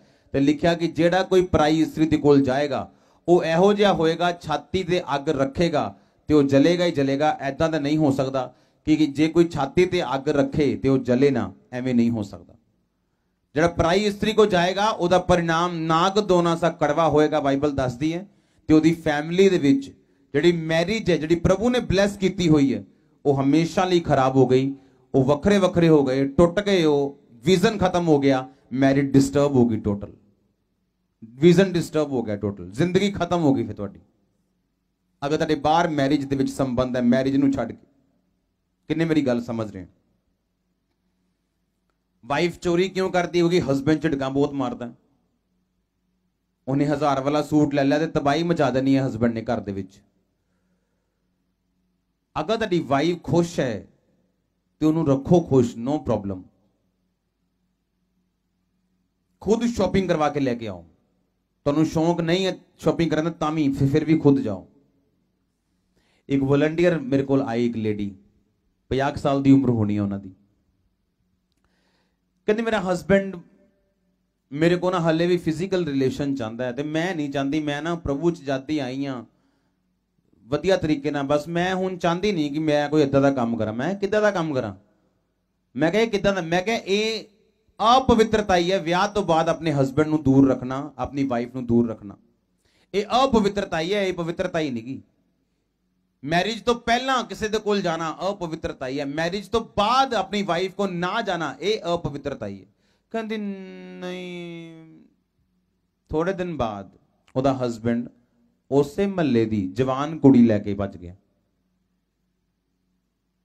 ਮੈਂ ਕਿਹਾ ਹੁਣ ਦੱਸ। ਹੁਣ ਕੋਈ ਜਵਾਬ ਨਹੀਂ ਸੀ। ਉਦੋਂ ਉਹਨੂੰ ਮੇਰੀ ਗੱਲ ਸ਼ਰੀਰਿਕ ਲੱਗੀ, ਪਰ ਬਾਈਬਲ ਦੱਸਦੀ ਹੈ ਇਹ ਗੱਲ ਸ਼ਰੀਰਿਕ ਨਹੀਂ ਹੈ। ਜਦੋਂ ਅਸੀਂ ਪਹਿਲਾ ਕੁਰਿੰਥੀਆਂ 7:3-5 ਕੁਲੱਸੀਓਂ 3:19 ਇਫਸੀਆਂ 5:18 ਇਹ ਤਿੰਨ ਅਸੀਂ ਬਾਪ ਪੜ੍ਹਦੇ ਹਾਂ, ਤਿੰਨ ਵਰਸਿਸ ਪੜ੍ਹਦੇ ਹਾਂ ਤਿੰਨ ਜਗ੍ਹਾ ਤੋਂ। ਤੇ ਉੱਤੇ ਲਿਖਿਆ ਗਿਆ ਪਤੀ ਨੂੰ ਆਪਣੀ ਸਰੀਰ ਦੇ ਉੱਤੇ ਅਧਿਕਾਰ ਨਿਗਾ, ਪਤਨੀ ਨੂੰ ਆਪਣੇ ਸਰੀਰ ਦੇ ਉੱਤੇ ਅਧਿਕਾਰ ਨਿਗਾ। ਇਸ ਲਈ ਪਤੀ ਆਪਣੀ ਪਤਨੀ ਦਾ ਹੱਕ ਪੂਰਾ ਕਰੇ, ਪਤਨੀ ਆਪਣੇ ਪਤੀ ਦਾ ਹੱਕ ਪੂਰਾ ਕਰੇ। ਮੋਸਟਲੀ ਮੈਰਿਜਸ ਦੇ ਵਿੱਚ ਸਕਸੈਸਫੁਲ ਨਾ ਹੋਣ ਦਾ ਰੀਜ਼ਨ ਇਹ ਹੈ ਕਿ ਦੋਨੋਂ ਫਿਜ਼ੀਕਲੀ ਇੱਕ ਦੂਸਰੇ ਦੇ ਨਾਲ ਕੰਟੈਕਟ ਦੇ ਵਿੱਚ ਨਹੀਂ ਹੈ। ਕਿੰਨੀ ਮੇਰੀ ਗੱਲ ਸਮਝ ਰਹੇ हैं? और कुछ बेवकूफ पति और कुछ बेवकूफ औरतां पत्नियां परमेश्वर ਦਾ ਨਾਮ ਲੈ ਕੇ, ਪਵਿੱਤਰਤਾਈ ਦਾ ਨਾਮ ਲੈ ਕੇ ਆਪਣੇ ਹਸਬੈਂਡ ਤੋਂ ਅਲੱਗ ਰਹਿੰਦੀ, ਆਪਣੀ ਵਾਈਫ ਤੋਂ ਕੋਈ ਅਲੱਗ ਰਹਿੰਦਾ। ਇਹ ਤੁਹਾਡੀ ਸਭ ਤੋਂ ਵੱਡੀ ਬੇਵਕੂਫੀ ਹੈ। ਬਾਈਬਲ ਦੱਸਦੀ ਆਪਣੀ ਪਤਨੀ ਦਾ ਹੱਕ ਪੂਰਾ ਕਰ, ਆਪਣੇ ਪਤਨੀ ਨੂੰ ਕਹਿੰਦੀ ਆਪਣੇ ਪਤੀ ਦਾ ਹੱਕ ਪੂਰਾ ਕਰ, ਕਿਉਂਕਿ ਤੁਹਾਡਾ ਸਰੀਰ ਤੁਹਾਡਾ ਨਹੀਂ ਹੈ, ਇਹ ਤੁਹਾਡੇ ਪਾਰਟਨਰ ਦਾ ਸਰੀਰ ਹੈ। ਹੁਣ ਆਪਸੀ ਅੰਡਰਸਟੈਂਡਿੰਗ ਦੇ ਨਾਲ ਲਿਖਿਆ ਇੱਕ ਦੂਸਰੇ ਨੂੰ ਸੈਟੀਸਫਾਈਡ ਕਰੋ, ਨਾ ਕਿ ਆਪਣਾ ਸੋਚੋ। ਕਿੰਨੇ ਮੇਰੀ ਗੱਲ ਸਮਝ ਰਹੇ? सुनते जाओ, आज मैं जानता कान खोल रहे थोड़े। फिर लिखा वो किसी खेत के विषय में सोच विचार करती है और उसे मोल ले लेती है और अपने परिश्रम के फल से दाग की बारी लगाती है। वो अपनी कटी को बल के फेंटे से कसती है, अपनी बाहों को दृढ़ बनाती। लिखा वो किसी खेत के विषय में सोच विचार करती है।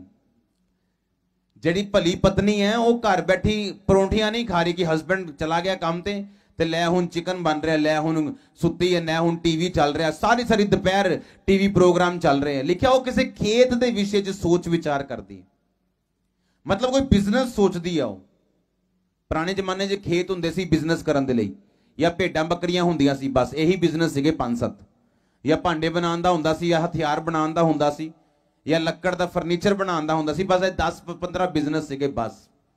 ਲਿਖਿਆ ਕਿਸੇ ਖੇਤ ਦੇ ਵਿਸ਼ੇ 'ਚ ਸੋਚ ਵਿਚਾਰ ਕਰਦੀ ਹੈ। ਭਲੀ ਪਤਨੀ ਜਿਹੜੀ ਹੈ, ਬੁੱਧੀਮਾਨ ਪਤਨੀ ਜਿਹੜੀ ਹੈ, ਉਹ ਸੋਚ ਵਿਚਾਰ ਕਰਨ ਵਾਲੀ ਪਤਨੀ ਹੈ। ਉਹ ਆਪਣੇ ਆਪ ਨੂੰ ਹਾਊਸ ਵਾਈਫ ਦਾ ਨਾਂ ਲੈ ਕੇ ਦੁਪਹਿਰੇ ਆਪਣੇ ਘਰ 'ਚ ਟੀਵੀ ਦੇਖਣ ਵਾਲੀ ਪਤਨੀ ਨਹੀਂਗੀ। ਉਹ ਸੋਚਣ ਵਾਲੀ ਪਤਨੀ ਹੈ ਕਿ ਕਿਹੜਾ ਕੰਮ ਮੈਂ ਕਰਾਂ ਕਿ ਮੈਂ ਆਪਣੇ ਹਸਬੈਂਡ ਦਾ ਸਾਥ ਦੇ ਸਕਾਂ। ਔਰ ਹਸਬੈਂਡ ਵੀ ਇੰਨੇ ਛੋਟੇ ਦਿਮਾਗ ਦੇ ਮਾਲਿਕ ਨਹੀਂ ਹੋਣੇ ਚਾਹੀਦੇ ਕਿ ਅਸੀਂ ਆਪਣੀ ਪਤਨੀ ਨੂੰ ਥੋੜੀ ਫ੍ਰੀडम ਨਾ ਦਈਏ। ਕਦੀ ਬਾਜ ਨੂੰ ਆਪਣੇ ਬੱਚਿਆਂ ਨੂੰ ਟ੍ਰੇਨਿੰਗ ਦਿੰਦੇ ਦੇਖੋ। ਜਦੋਂ ਬਾਜ ਦੇ ਬੱਚੇ ਵੱਡੇ ਹੋ ਜਾਂਦੇ ਆ ਔਰ ਉਹ ਚਾਹੁੰਦਾ ਕਿ ਉਹਦੇ ਬੱਚੇ ਆਪਣੇ ਆਪ ਉੜਨ, ਤੇ ਉਹਨਾਂ ਨੂੰ ਉਹ ਚਟਾਨ ਤੇ ਲੈ ਜਾਂਦਾ ਉੱਤੇ, ਤੇ ਕੀ ਕਰਦਾ ਉੱਥੋਂ ਸੁੱਟ ਦਿੰਦਾ ਉਹਨਾਂ ਨੂੰ। ਉਹਨਾਂ ਨੂੰ ਲੱਗਦਾ ਬੱਚਿਆਂ ਨੂੰ ਹਾਏ ਸਾਡਾ ਡੈਡੀ ਜਿਹੜਾ ਉਹ ਬੜਾ ਨਿਰਦਈ ਹੈ, ਸਾਨੂੰ ਸੁੱਟਦਾ ਚਟਾਨ ਤੋਂ। ਉਹ ਮਾਰਦੇ ਆ, ਹੱਥ ਪੈਰ ਡਿੰਗੇ ਬਿੰਗੇ ਹੋ ਕੇ ਡਿੱਗਦੇ ਆ, ਉਹ ਨਾਲੇ ਥਪ ਥਪ ਥਪ ਥਪ ਥਪ ਉੱਡਣ ਲੱਗ ਜਾਂਦੇ। ਜੇ ਨਹੀਂ ਉੱਡਦੇ ਤੇ ਬਾਜ ਥੱਲੇ ਜਾ ਕੇ ਚੁੱਕ ਲੈਂਦਾ ਫਿਰ ਉਹਨਾਂ ਨੂੰ ਹਵਾ 'ਚ, ਫਿਰ ਦੁਬਾਰਾ ਉੱਪਰ ਲੈ ਜਾਂਦਾ, ਫਿਰ ਸੁੱਟਦਾ ਉਹਨਾਂ ਨੂੰ। ਤੇ ਫ੍ਰੀडम ਦੇਣੀ ਬਹੁਤ ਜ਼ਰੂਰੀ ਹੈ। ਮੈਂ ਐਸੇ ਪਰਿਵਾਰ ਦੇਖੇ ਆ ਜਿਨ੍ਹਾਂ ਦੇ ਹਸਬੈਂਡ ਆਪਣੇ ਬਿਜ਼ਨਸ 'ਚ ਫੇਲ ਹੋ ਗਏ ਆਪਣੀ ਪਤਨੀ ਦੇ ਕਰਕੇ। ਪਤਨੀ ਨੇ ਜਾਣ ਨਹੀਂ ਦਿੱਤਾ ਬਿਜ਼ਨਸ ਕਰਨ ਲਈ। ਜੇ ਕੋਈ ਫੋਰਨ ਜਾਣਾ ਚਾਹੁੰਦਾ ਸੀ ਉਹਨੂੰ ਜਾਣ ਹੀ ਨਹੀਂ ਦਿੱਤਾ, ਜੇ ਕੋਈ ਕੰਮ ਕਰਨਾ ਚਾਹੁੰਦਾ ਉਹਨੂੰ ਜਾਣ ਹੀ ਨਹੀਂ ਦਿੱਤਾ। ਤੇ ਮੈਂ ਇਸ ਚੀਜ਼ ਦੇ ਹੱਕ 'ਚ ਨਹੀਂ ਆ ਕਿ ਤੁਸੀਂ ਦੁਬਈ 'ਚ ਜਾਓ ਬਿਜ਼ਨਸ ਕਰਨ ਲਈ, ਤੇ ਉਥੋਂ ਸਿਰਫ 15,000 ਕਮਾਓ ਤੇ ਆਪਣੀ ਵਾਈਫ ਤੋਂ ਦੂਰ ਰਹੋ। ਮੈਂ ਇਸ ਹੱਕ 'ਚ ਨਹੀਂ ਹਾਂ। ਹਾਂ ਤੁਸੀਂ ਅਮਰੀਕਾ ਜਾ ਸਕਦੇ ਹੋ, 2-3 ਸਾਲ 'ਚ ਪੱਕੇ ਹੋ ਜਾਓ, ਵਾਈਫ ਨੂੰ ਬੁਲਾਓ। ਜੇ ਨਹੀਂ ਪੱਕੇ ਹੋ ਤੇ ਵਾਪਸ ਆ ਜਾਓ। ਤੁਹਾਡਾ ਇਕੱਠਾ ਰਹਿਣਾ ਜ਼ਰੂਰੀ ਹੈ, ਪੈਸਾ ਘੱਟ ਵੀ ਚੱਲੂਗਾ, ਕੋਈ ਦਿੱਕਤ ਨਹੀਂ। ਮੁੜ ਕੇ ਹੀ ਖਬਰਾਂ ਸੁਣਦੇ ਆ ਵਾਈਫ ਇੱਥੇ ਕਿਤੇ ਘੁੰਮ ਰਹੀ ਹੈ ਕਿਸੇ ਮੁੰਡੇ ਨਾਲ, ਬੰਦਾ ਦੁਬਈ 'ਚ ਕਿਸੇ ਕੁੜੀ ਨਾਲ ਘੁੰਮ ਰਿਹਾ ਤੇ ਹੈਲੋ ਹੈਲੋ ਫੋਨ ਤੇ ਹੋ ਰਹੀ ਬਸ। ਨੋ,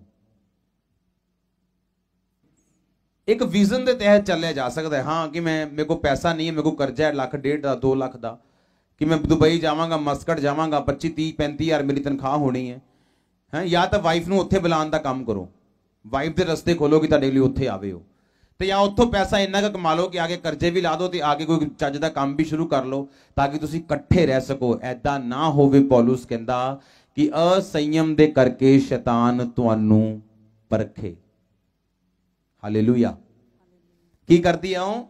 ਲਿਖਿਆ ਉਹ ਰਾਤ ਨੂੰ ਉੱਠਦੀ ਹੈ, ਘਰਾਣੇ ਨੂੰ ਭੋਜਨ ਦਿੰਦੀ। ਇੱਕ ਹਸਬੈਂਡ ਆਪਣੀ ਵਾਈਫ ਨਾਲ ਕਦੀ ਬਣਿਆ ਨਹੀਂ ਰਹਿ ਸਕਦਾ ਜੇ ਉਹ ਚੰਗਾ ਖਾਣਾ ਨਹੀਂ ਖਾਏਗਾ ਰੋਜ਼। ਨੋਟ ਕਰੋ ਵਾਈਫਸ।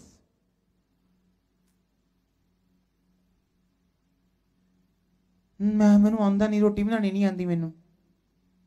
ਕਿੰਨੇ ਦਿਨ ਨਹੀਂ ਆਉਂਦੀ ਰੋਟੀ ਬਣਾਣੀ? 1 ਸਾਲ ਨਹੀਂ ਆਉਂਦੀ ਤੈਨੂੰ, ਤੇਰੇ ਘਰਦਿਆਂ ਨੇ ਨਹੀਂ ਸਿਖਾਇਆ, ਨੋ ਪ੍ਰੋਬਲਮ, ਕੋਈ ਮੇਣਾ ਨਹੀਂ, ਕੋਈ ਤਾਨਾ ਨਹੀਂ। ਕਿ ਤੈਨੂੰ ਸਿੱਖਣੀ ਵੀ ਨਹੀਂ ਆਉਂਦੀ ਰੋਟੀ ਬਣਾਣੀ? ਕੁਝ ਵੀ ਚੱਲਦਾ ਹੈ ਕਿਸੇ ਕਿਸੇ ਦਿਨ, ਨਮਕ ਉੱਤੇ ਥੱਲੇ ਵੀ ਚੱਲੇਗਾ ਕਿਸੇ ਕਿਸੇ ਦਿਨ, ਰੋਜ਼ ਨਹੀਂ। ਮੀਨਸ ਕਿ ਤੁਹਾਨੂੰ ਵਾਈਫਸ ਨੂੰ ਆਪਣੇ ਹਸਬੈਂਡਸ ਦੇ ਜਿਹੜੀਆਂ ਲਾਈਕਸ ਔਰ ਡਿਸਲਾਈਕਸ, ਕਿ ਤੁਹਾਡੇ ਹਸਬੈਂਡ ਨੂੰ ਕੀ ਪਸੰਦ ਆ ਔਰ ਕੀ ਨਾ ਪਸੰਦ ਆ, ਖਾਣ ਦੇ ਵਿੱਚ, ਪਹਿਨਣ ਦੇ ਵਿੱਚ ਕਿਹੜਾ ਕਲਰ ਪਸੰਦ ਆ, ਕਿਹੜੀ ਗੱਲ ਪਸੰਦ ਆ, ਇਹ ਸਾਰੀਆਂ ਚੀਜ਼ਾਂ ਤੁਹਾਨੂੰ ਸਮਝ ਹੋਣੀ ਚਾਹੀਦੀ। ਖਾਣੇ ਦੇ ਸੇਮ ਹਸਬੈਂਡ ਔਰ ਸੇਮ ਐਜ਼ ਹਸਬੈਂਡ, ਹਸਬੈਂਡ ਨੂੰ ਪਤਾ ਹੋਣਾ ਚਾਹੀਦਾ ਕਿ ਕਿਹੜੀ ਗੱਲ ਤੋਂ ਉਹਦੀ ਵਾਈਫ ਡਿਸਲਾਈਕ ਕਰਦੀ ਆ, ਉਹਨੂੰ ਪਸੰਦ ਨਹੀਂ ਕਰਦੀ। ਇਹ ਚੀਜ਼ਾਂ ਜਦੋਂ ਇੱਕ ਦੂਸਰੇ ਨੂੰ ਅਸੀਂ ਖਿਜਾਵਾਂਗੇ। ਇੱਕ ਹੋਰ ਅੱਜ ਦੀ ਗੱਲ ਦੱਸ ਰਹੀ ਜਿਹੜੀ ਸ਼ਾਹਰੁਖ ਖਾਨ ਵਾਲੀ, ਜਿੱਦਾਂ ਕਿ ਹੁਣ ਵਾਈਫਸ ਕਈ ਵਾਰੀ ਆਪਣੇ ਹਸਬੈਂਡ ਨੂੰ ਚੜਾਉਣ ਲਈ ਕੀ ਕਰਦੀਆਂ ਕਿ ਆਪਣੇ ਕਿਸੇ ਐਕਟਰ ਦਾ ਨਾਮ ਲੈ ਕੇ ਕਿ ਨਹੀਂ ਉਹ ਸ਼ਾਹਰੁਖ ਖਾਨ ਮੇਰਾ ਬਹੁਤ ਫੇਵਰਟ ਆ, ਮੀਨਸ ਕਿ ਹਸਬੈਂਡ ਜੈਲਸ ਫੀਲ ਕਰੇ। ਬਟ ਇਸ ਚੀਜ਼ ਸਹੀ ਨਹੀਂ। ਬਿਲਕੁਲ ਤੁਹਾਡਾ ਹਸਬੈਂਡ ਤੁਹਾਡੇ ਲਈ ਸ਼ਾਹਰੁਖ ਖਾਨ ਹੈ, ਤੁਹਾਡੀ ਵਾਈਫ ਤੁਹਾਡੇ ਲਈ ਕੈਟਰੀਨਾ ਕੈਫ। ਯੈਸ, ਆਮੀਨ। ਤੁਹਾਡੇ ਹੀਰੋ ਔਰ ਹੀਰੋਇਨ ਤੁਹਾਡੀ ਵਾਈਫ ਤੁਹਾਡੇ ਹਸਬੈਂਡ ਹੋਣੇ ਚਾਹੀਦੇ, ਤੁਹਾਡੇ ਹਸਬੈਂਡ ਹੋਣੇ ਚਾਹੀਦੇ। ਲਿਖਿਆ ਇਹ ਪ੍ਰਿਯ ਤੂੰ ਸਰਵਾਂਗ ਸੁੰਦਰੀ ਤੁਝ में ਕੋਈ ਦੋਸ਼ ਨਹੀਂ। ਇਹਦਾ ਮਤਲਬ ਇਹ ਨਹੀਂ ਉਹ ਬੜੀ ਕਿਤੇ ਮਿਸ ਯੂਨੀਵਰਸ ਦੀ ਗੱਲ ਕਰ ਰਿਹਾ, ਇਹਦੇ ਚ ਉਹ ਆਪਣੀ ਵਾਈਫ ਦੀ ਗੱਲ ਕਰ ਰਿਹਾ, ਵਾਈਫ ਆਪਣੇ ਹਸਬੈਂਡ ਦੀ ਗੱਲ ਕਰ ਰਹੀ। ਜਦੋਂ ਹੀਰਾ ਨਿਕਲਦਾ ਹੈ, ਅਗਰ ਤੁਹਾਨੂੰ ਹੀਰਾ ਦਿਖਾ ਦਈਏ ਅੱਜ LED ਦੇ ਉੱਤੇ, ਤੁਸੀਂ ਪਹਿਚਾਨ ਨਹੀਂ ਪਾਓਗੇ ਕਿ ਇਹ ਹੀਰਾ ਹੈ ਕਿ ਪੱਥਰ ਹੈ, ਕਿਉਂਕਿ ਹੀਰਾ ਪੱਥਰ ਦੇ ਵਾਂਗ ਨਜ਼ਰ ਆਉਂਦਾ ਪॉलिश ਤੋਂ ਬਿਨਾ। ਹੀਰੇ ਦੀ ਕਟਿੰਗ ਹੁੰਦੀ ਹੈ, ਪॉलिश ਹੁੰਦੀ ਹੈ, ਫਿਰ ਉਹ ਚਮਕਦਾ ਹੈ। ਕਿਉਂਕਿ ਜਦੋਂ ਵਿਆਹ ਹੁੰਦਾ ਨਾ ਤੇ ਹਸਬੈਂਡ ਦੇ ਦਿਮਾਗ 'ਚ ਵੱਖਰੇ ਖਿਆਲੀ ਪੁਲਾਵ ਹੁੰਦੇ, ਵਾਈਫ ਦੇ ਦਿਮਾਗ 'ਚ ਵੱਖਰੇ ਖਿਆਲੀ ਪੁਲਾਵ ਹੁੰਦੇ। ਵਿਆਹ ਤੋਂ ਬਾਅਦ ਐ ਹੋਊਗਾ, ਅਸੀਂ ਬੱਦਲਾਂ ਤੇ ਉੜਦੇ ਹੋਵਾਂਗੇ, ਸਵਰਗਦੂਤ ਫੁੱਲ ਸੁੱਟਦੇ ਹੋਣਗੇ ਉਤੋਂ। ਪਰ ਓਰੀਜਨਲੀ ਜਦੋਂ ਉਹ ਜਾਂਦੀਆਂ ਆਪਣੇ ਸਹੁਰੇ ਘਰ ਤੇ ਸਿਚੁਏਸ਼ਨ ਕੁਝ ਹੋਰ ਹੀ ਹੁੰਦੀ, ਸਰਪ੍ਰਾਈਜ਼ਡ ਰਹਿ ਜਾਂਦੇ ਆ ਬਿਲਕੁਲ, ਤੇ ਉਹ ਸ਼ੌਕਡ ਹੋ ਜਾਂਦੀਆਂ ਉਹ ਤੇ ਸਰਪ੍ਰਾਈਜ਼ ਹੋ ਜਾਂਦੀਆਂ। ਉਹਨਾਂ ਨੂੰ ਝਟਕੇ ਲੱਗਦੇ ਵੱਡੇ ਵੱਡੇ ਜਦੋਂ 4 ਕੁ ਚੀਜ਼ਾਂ ਬੰਦ ਹੋ ਜਾਂਦੀਆਂ, ਜਦੋਂ ਘੂੰਘਟ ਕੱਟਣਾ ਪੈਂਦਾ, ਮਤਲਬ ਸੋ ਮੈਨੀ ਥਿੰਗਸ। ਤੇ ਉਹਨਾਂ ਨੂੰ ਇੱਕ ਗੱਲ ਦਾ ਧਿਆਨ ਰੱਖਣਾ ਪਊਗਾ ਕਿ ਹੀਰਾ ਵੀ ਸ਼ੇਪ 'ਚ ਨਹੀਂ ਆਂਦਾ ਕਦੀ, ਨਾ ਉਹ ਚਮਕਦਾ ਆਂਦਾ। ਤੁਹਾਨੂੰ ਕੱਟ ਕੱਟ ਕੇ, ਤੁਹਾਨੂੰ ਪਾਲਿਸ਼ ਕਰ ਕਰਕੇ ਸ਼ੇਪ ਕਰਨਾ ਪੈਂਦਾ ਆਪਣੀ ਮੈਰਿਜ ਲਾਈਫ ਨੂੰ। ਕਿਉਂਕਿ ਮੈਰਿਜ ਲਾਈਫ ਜਿਹੜੀ ਉਹ ਬਲੈਸਡ ਲਾਈਫ ਆ, ਪਰਮੇਸ਼ਵਰ ਨੇ ਅਨੁਗ੍ਰਹਿ ਦਿੱਤਾ ਹੈ। ਜਿਹਨੇ ਇਸਤਰੀ ਵਿਆਹ ਲਈ ਉਹਨੇ ਅਨੁਗ੍ਰਹਿ ਪਾ ਲਿਆ, ਉਹਨੇ उत्तम पदार्थ पाया, ਉਹਨੇ अनुग्रह पाया। बाइबल कहती कि जिसने स्त्री विहाई उसने अनुग्रह पाया, उसने उत्तम पदार्थ पाया। ਇਹਦਾ ਮਤਲਬ ਕਿ ਜਦੋਂ ਵਿਆਹ ਤੁਹਾਡਾ ਹੋਇਆ ਤੇ ਇਹ ਪਰਮੇਸ਼ਵਰ ਦੀ ਬਲੇਸਿੰਗ ਹੈ, ਇਹ ਪਰਮੇਸ਼ਵਰ ਦਾ ਪਲਾਨ है। सेकंड लिखा वो अपने कटी को बल के फेंटे से कसती है और अपनी बाहों को दृढ़ बनाती।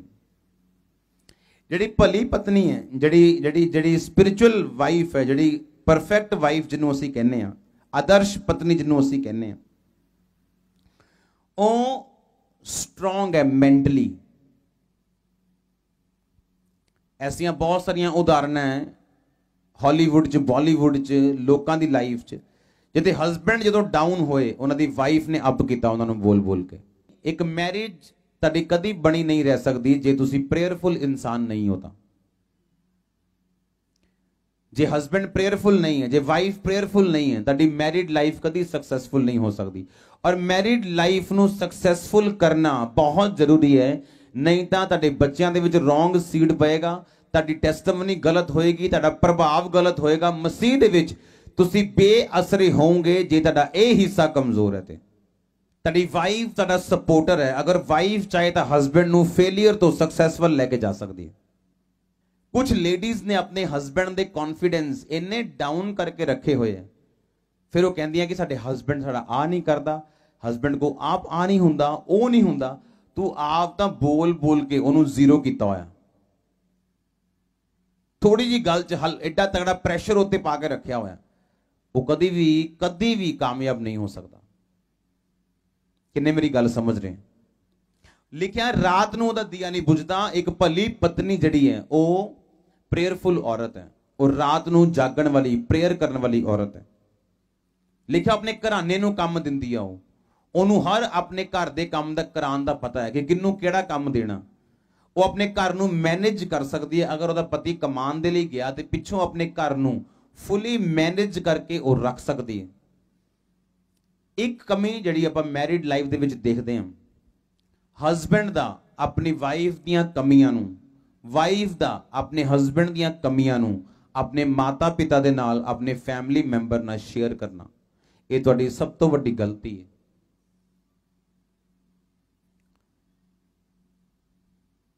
ਹਸਬੈਂਡ ਦਾ ਆਪਣੀ ਵਾਈਫ ਦੀਆਂ ਕਮੀਆਂ ਨੂੰ ਜੱਗ ਜ਼ਾਹਿਰ ਕਰਨ ਦਾ ਮਤਲਬ ਹੈ ਆਪਣੇ ਕੱਪੜੇ ਜੱਗ ਜ਼ਾਹਿਰ ਕਰਨਾ, ਆਪਣੇ ਤਨ ਨੂੰ ਜੱਗ ਜ਼ਾਹਿਰ ਕਰਨਾ, ਆਪਣੇ ਨੰਗੇਪਨ ਨੂੰ ਲੋਕਾਂ ਨੂੰ ਦਿਖਾਣਾ। ਕਿਉਂਕਿ ਬਾਈਬਲ ਦੱਸਦੀ ਹੈ ਤੁਹਾਡੀ ਵਾਈਫ ਤੁਹਾਡਾ ਸਰੀਰ ਹੈ। ਜਿਨੇ ਵਾਈਫ ਨੂੰ ਢੱਕ ਕੇ ਨਹੀਂ ਰੱਖਿਆ ਉਹ ਖੁਦ ਨੰਗਾ ਹੈ, ਉਹਦੀ ਵਾਈਫ ਨੂੰ ਕੋਈ ਪ੍ਰੋਬਲਮ ਨਹੀਂ ਹੈ। ਉਹ ਬੰਦਾ ਆਪ ਨੰਗਾ ਹੈ ਦੁਨੀਆ ਦੇ ਵਿੱਚ ਜਿਨੇ ਆਪਣੀ ਵਾਈਫ ਨੂੰ ਢੱਕ ਕੇ ਨਹੀਂ ਰੱਖਿਆ। ਕਿਉਂਕਿ ਲਿਖਿਆ ਤੇਰਾ ਸਰੀਰ ਕੌਣ ਹੈ? ਤੇਰੀ ਪਤਨੀ। ਬੋਲੋ ਕੌਣ ਹੈ? ਬੰਦੇ ਦਾ ਸਰੀਰ ਉਹਦੀ ਪਤਨੀ, ਉਹਦਾ ਕੀ ਹੈ? ਸਰੀਰ ਹੈ। ਹਾਂ ਜਾਂ ਨਾ? ਤੇ ਜੇ ਆਪਣੀ ਪਤਨੀ ਨੂੰ ਤੁਸੀਂ ਦੁਨੀਆ ਦੇ ਵਿੱਚ ਨੰਗਾ ਕਰੋਗੇ ਤੇ ਤੁਸੀਂ ਨੰਗੇ ਹੋ ਰਹੇ ਹੋ। ਤੁਹਾਡੀ ਪਤਨੀ ਨੂੰ ਨਹੀਂ ਫਰਕ ਪੈ ਰਿਹਾ, ਤੁਹਾਨੂੰ ਫਰਕ ਪੈ ਰਿਹਾ। ਤੁਸੀਂ ਆਪਣੇ ਸਰੀਰ ਨੂੰ ਨੰਗਾ ਕਰ ਰਹੇ ਹੋ। ਔਰ ਜਦੋਂ ਇੱਕ ਪਤਨੀ ਜਿਹੜੀ ਹੈ ਉਹ ਆਪਣੇ ਹਸਬੈਂਡ ਨੂੰ ਬੇਇੱਜ਼ਤ ਕਰੇ ਲੋਕਾਂ 'ਚ, ਤੇ ਉਹ ਆਪਣਾ ਸਿਰ ਨੰਗਾ ਕਰ ਰਹੀ ਆ। ਉਹ ਆਪਣੇ ਸਿਰ ਦੀ ਬੇਇੱਜ਼ਤੀ ਕਰ ਰਹੀ। ਉਹ ਪਤੀ ਦੀ ਬੇਇੱਜ਼ਤੀ ਨਹੀਂ ਕਰ ਰਹੀ, ਉਹ ਆਪਣੇ ਹੈਡ ਦੀ, ਆਪਣੇ ਸਿਰ ਦੀ ਬੇਇੱਜ਼ਤੀ ਕਰ ਰਹੀ ਆ। ਜਦੋਂ ਪਤਨੀ ਆਪਣੇ ਸਰੀਰ ਨੂੰ, ਆਪਣੇ ਸਿਰ ਨੂੰ ਢੱਕ ਕੇ ਰੱਖੇ ਔਰ ਹਸਬੈਂਡ ਆਪਣੇ ਪਤਨੀ ਯਾਨੀ ਸਰੀਰ ਨੂੰ ਢੱਕ ਕੇ ਰੱਖੇ, ਜੋ ਦੋਨੋਂ ਢਕੇ ਰਹਿਣਗੇ ਦੋਨੋਂ ਫਲਵੰਤ ਰਹਿਣਗੇ। ਹਾਲੇਲੂਇਆ। ਸੋ ਇਸ ਲਈ ਆਪਣੇ ਹਸਬੈਂਡ ਦੀਆਂ ਕਮੀਆਂ ਨੂੰ ਵਾਈਫਸ ਔਰ ਵਾਈਫਸ ਦੀਆਂ ਕਮੀਆਂ ਨੂੰ ਹਸਬੈਂਡਸ ਕਦੀ ਕਿਸੇ ਨਾਲ ਸ਼ੇਅਰ ਨਾ ਕਰਨ। ਲਿਖਿਆ ਆਨਰ ਕਰੋ, ਆਨਰ ਯੂਰ ਹਸਬੈਂਡ। ਰਿਸਪੈਕਟ ਕਰੋ ਆਪਣੇ ਹਸਬੈਂਡ ਦੀ, ਕਿਉਂਕਿ ਰਿਸਪੈਕਟ ਇਜ਼ ਇਕੁਅਲ ਟੂ ਲਵ। ਅਗਰ ਤੁਸੀਂ ਆਪਣੇ ਹਸਬੈਂਡਸ ਦਾ ਰਿਸਪੈਕਟ ਕਰੋਗੇ ਤਾਂ ਫੀਡਬੈਕ ਜਿਹੜਾ ਤੁਹਾਡੇ ਹਸਬੈਂਡਸ ਵੱਲੋਂ ਤੁਹਾਨੂੰ ਲਵ ਮਿਲੇਗਾ। ਸੋ ਇਸ ਲਈ ਬਹੁਤ ਇੰਪੋਰਟੈਂਟ ਆ ਕਿ ਆਨਰ ਕਰਨਾ। ਆਨਰ ਆਪਣੇ ਰਿਸ਼ਤੇਦਾਰਾਂ ਦੇ ਵਿੱਚ, ਮੈਰਿਜਸ ਦੇ ਵਿੱਚ, ਆਪਣੇ ਫੈਮਿਲੀਜ਼ ਦੇ ਵਿੱਚ, ਜਿੱਥੇ ਵੀ ਕਿਤੇ ਤੁਸੀਂ ਆਪਣੇ ਫੈਮਿਲੀ ਦੇ ਵਿੱਚ ਵੀ ਤੁਸੀਂ ਆਪਣੇ ਹਸਬੈਂਡ ਦਾ ਆਨਰ ਕਰਨਾ, ਉਹਦਾ सम्मान ਕਰਨਾ। ਤੁਹਾਡੀ ਮੈਰਿਜ ਜਦੋਂ ਤੁਸੀਂ ਕਰਕੇ ਆਏ ਸੀਗੇ, ਤੁਹਾਡੀ ਮੈਰਿਜ ਤੁਹਾਡੀ ਵਾਈਫ ਨਾਲ ਹੋਈ ਸੀ। ਤੁਹਾਡੀ ਵਾਈਫ ਦੀ ਮੈਰਿਜ ਤੁਹਾਡੇ ਨਾਲ ਹੋਈ ਹੈ, ਤੁਹਾਡੀ ਮੰਮੀ ਨਾਲ, ਤੁਹਾਡੇ ਡੈਡੀ ਨਾਲ ਨਹੀਂ ਹੋਈ। ਤੁਹਾਡੀ ਵਾਈਫ ਦੀ ਮੈਰਿਜ ਤੁਹਾਡੇ ਨਾਲ ਹੋਈ ਹੈ, ਤੁਹਾਡੇ ਛੋਟੇ ਭਰਾ ਨਾਲ, ਤੁਹਾਡੇ ਸਸੁਰ ਨਾਲ, ਤੁਹਾਡੀ ਸੱਸ ਨਾਲ, ਜਾਂ ਉਹਦੇ ਪੂਰੀ ਨਨਾਨਾ ਭਰਜਾਈਆਂ ਦੇ ਨਾਲ ਨਹੀਂ ਹੋਈ। ਇੱਕ ਹਸਬੈਂਡ ਆਪਣੀ ਵਾਈਫ ਨੂੰ ਕਰੈਕਟ ਕਰ ਸਕਦਾ ਹੈ। ਇੱਕ ਲੈਵਲ ਤੇ ਉਹਦੇ ਸੱਸ ਸਸੁਰ ਉਹਨੂੰ ਸਮਝਾ ਸਕਦੇ ਹੈ, ਉਸ ਤੋਂ ਬਾਅਦ ਕਿਸੇ ਦਾ ਹੱਕ ਨਹੀਂਗਾ ਉਹਨੂੰ ਸਮਝਾਉਣ ਦਾ। ਔਰ ਜੇ ਤੁਸੀਂ ਆਪਣੀ ਵਾਈਫ ਨੂੰ ਆਪਣੇ ਘਰ 'ਚ ਬੁਲਾ ਕੇ ਪ੍ਰੋਟੈਕਟ ਨਹੀਂ ਕਰ ਸਕਦੇ, ਉਹਨੂੰ ਸੁਰੱਖਿਅਤ ਨਹੀਂ ਕਰ ਸਕਦੇ, ਤੁਹਾਡੀ ਲਾਈਫ ਵੀ ਫਿਰ ਸੁਰੱਖਿਅਤ ਨਹੀਂ ਹੈ। ਤੁਸੀਂ ਆਪਣੇ ਵਿਜ਼ਨ ਨੂੰ ਸੁਰੱਖਿਅਤ ਨਹੀਂ ਕਰ ਰਹੇ ਹੋ। ਕਿਹੋ ਜੀ ਦੁਨੀਆ ਆ ਗਈ ਹੈ ਕਿ ਉਹ ਆਪਣੀ ਵਾਈਫ ਦੇ ਢਿੱਡੋਂ ਨਿਕਲਿਆ ਬੱਚਾ ਤੇ ਚਾਹੁੰਦਾ ਹੈ, ਪਰ ਵਾਈਫ ਨੂੰ ਨਹੀਂ ਚਾਹੁੰਦਾ। ਦੁਨੀਆ ਦੇਖੋ ਅੱਜ। ਹਾਂ, ਵਾਈਫ ਦੇ ਢਿੱਡੋਂ ਨਿਕਲਿਆ ਬੱਚਾ ਉਹ ਚਾਹੁੰਦਾ ਹੈ ਬੰਦਾ, ਪਰ ਵਾਈਫ ਨੂੰ ਨਹੀਂ। ਜਿਹਦੇ ਢਿੱਡੋਂ ਨਿਕਲਿਆ ਉਹ ਪੂਰਾ ਕੰਟੇਨਰ ਨਹੀਂ ਚਾਹੁੰਦਾ। ਉਹ ਜਿਹਦਾ ਉਹਦੇ ਢਿੱਡੋਂ ਨਿਕਲਿਆ ਉਹਨੂੰ ਪਸੰਦ ਕਰਦਾ ਉਹ, ਪਰ ਵਾਈਫ ਨੂੰ ਨਹੀਂ ਕਰਦਾ ਉਹ।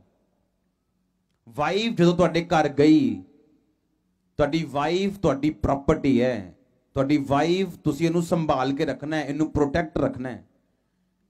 ਸਮਝ ਆਈ? ਨਹੀਂ ਤਾਂ ਫਿਰ ਐ ਕਰੋ, ਤੁਸੀਂ ਛੱਡ ਕੇ ਦੇਖੋ ਆਪਣਾ ਘਰ ਥੋੜੇ ਦਿਨ। ਬੰਦਿਓ, ਮੈਂ ਕਹਾ ਤੁਸੀਂ ਛੱਡ ਕੇ ਦੇਖੋ ਆਪਣਾ ਘਰ ਥੋੜੇ ਦਿਨ। ਆਪਣੇ ਘਰ ਦੇ ਮਾਪਿਓ, ਭੈਣ ਭਰਾ ਸਾਰਾ ਕੁਝ ਛੱਡ ਕੇ ਆਪਣੀ ਵਾਈਫ ਦੇ ਘਰ ਚਲ ਜਾਓ। 15 ਦਿਨ ਚ ਨਾਨੀ ਪੜਨਾਨੀ ਸਾਰੇ ਯਾਦ ਆ ਜਾਣੀ ਹੈ। ਔਰ ਜਿਹੜੀ ਵਾਈਫ ਛੱਡ ਕੇ ਆਈ ਹੈ ਸਾਰਾ ਕੁਝ ਹੈ, ਤੁਹਾਡਾ ਛੋਟਾ ਭਰਾ ਵੀ ਉਹਨੂੰ ਡਾਂਟ ਰਿਹਾ, ਤੁਹਾਡਾ ਵੱਡਾ ਵੀ ਉਹਨੂੰ ਡਾਂਟ ਰਿਹਾ, ਤੁਹਾਡੀ ਮਦਰ ਵੀ, ਤੁਹਾਡਾ ਫਾਦਰ ਵੀ, ਉਹਨੂੰ ਨੌਕਰ ਬਣਾਇਆ ਪਿਆ ਤੁਸੀਂ ਘਰ ਦਾ। ਔਰ ਫਿਰ ਕਹਿੰਦੇ ਹੋ ਕਿ ਮੈਂ ਬਲੈਸ ਕਿਉਂ ਨਹੀਂ ਹਾਂ। ਤੁਸੀਂ ਆਪਣੇ ਸਰੀਰ ਨੂੰ ਤੋੜੋਗੇ ਤੇ ਆਪ ਵੀ ਬਿਮਾਰ ਹੋਵੋਗੇ। ਤੁਸੀਂ ਜੇ ਸਰੀਰ ਨੂੰ ਬਚਾਓਗੇ ਤੇ ਆਪ ਵੀ ਹੈਲਦੀ ਹੋ। ਤੁਸੀਂ ਜੇ ਵਾਈਫ ਹੈਲਦੀ ਹੈ, ਲਾਈਫ ਹੈਲਦੀ ਹੈ। Your wife is your life. After Jesus, after Holy Spirit, ਪਹਿਲਾ ਸਥਾਨ ਤੁਹਾਡੀ ਵਾਈਫ ਆਈ। ਤੋਂ ਬਾਅਦ ਕੰਨ ਖੋਲ ਕੇ ਸੁਣੋ। ਤੁਸੀਂ ਬੱਚੇ ਹੋ, ਸਾਡੇ ਬ੍ਰਦਰ ਹੋ, ਸਿਸਟਰ ਹੋ, ਸਾਡੀ ਫੈਮਿਲੀ ਮੈਂਬਰ ਹੋ। ਇਸ ਲਈ ਤੁਹਾਨੂੰ ਦੱਸ ਰਹੇ ਹਾਂ ਅਸੀਂ ਕੜਵੀਆਂ ਚੀਜ਼ਾਂ। ਤੁਹਾਡੀ ਵਾਈਫ ਤੁਹਾਡੇ ਕਰ ਗਈ, ਹੁਣ ਤੁਹਾਡੇ ਪੂਰੀ ਫੈਮਿਲੀ ਕੋ ਪੂਰਾ ਲਾਇਸੈਂਸ ਮਿਲ ਗਿਆ ਉਹਨਾਂ ਨੂੰ।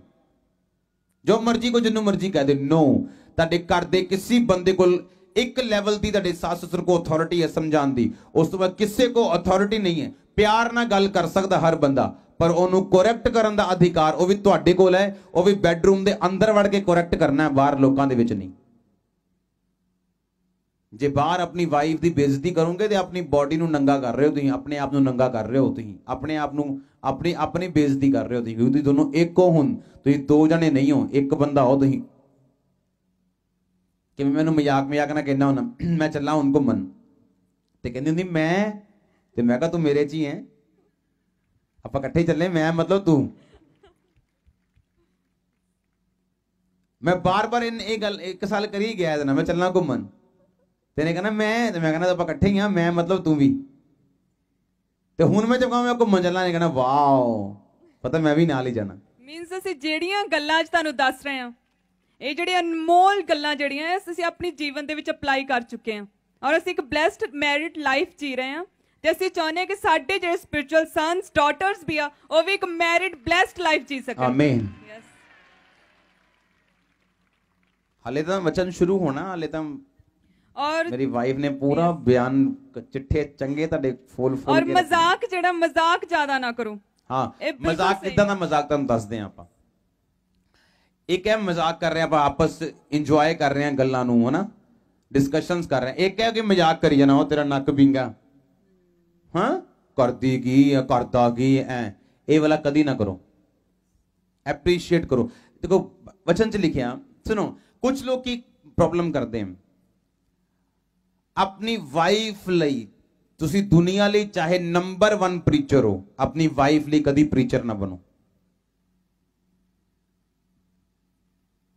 ਮੇਰੀ ਵਾਈਫ ਦਾ ਐਕਸਪੀਰੀਅੰਸ ਹੈ, ਇਹਨੇ ਕੁਝ ਲੋਕਾਂ ਨੂੰ ਦੇਖਿਆ, ਮੈਨੂੰ ਦੱਸ ਰਹੀ ਸੀਗੀ ਕਿ ਜਦੋਂ ਉਹਨਾਂ ਨੇ ਘਰ ਜਾਣਾ ਤੇ ਹਸਬੈਂਡ ਨੇ ਬਾਈਬਲ ਖੋਲ ਲੈਣੀ ਤੇ ਵਾਈਫ ਨੇ ਉਧਰੋਂ ਬਾਈਬਲ ਖੋਲ ਲੈਣੀ, ਤੇ ਐਂ ਲੱਗਣਾ ਜਿੱਦਾਂ ਇੰਡੀਆ ਪਾਕਿਸਤਾਨ ਦੀ ਲੜਾਈ ਹੋਣ ਲੱਗੀ।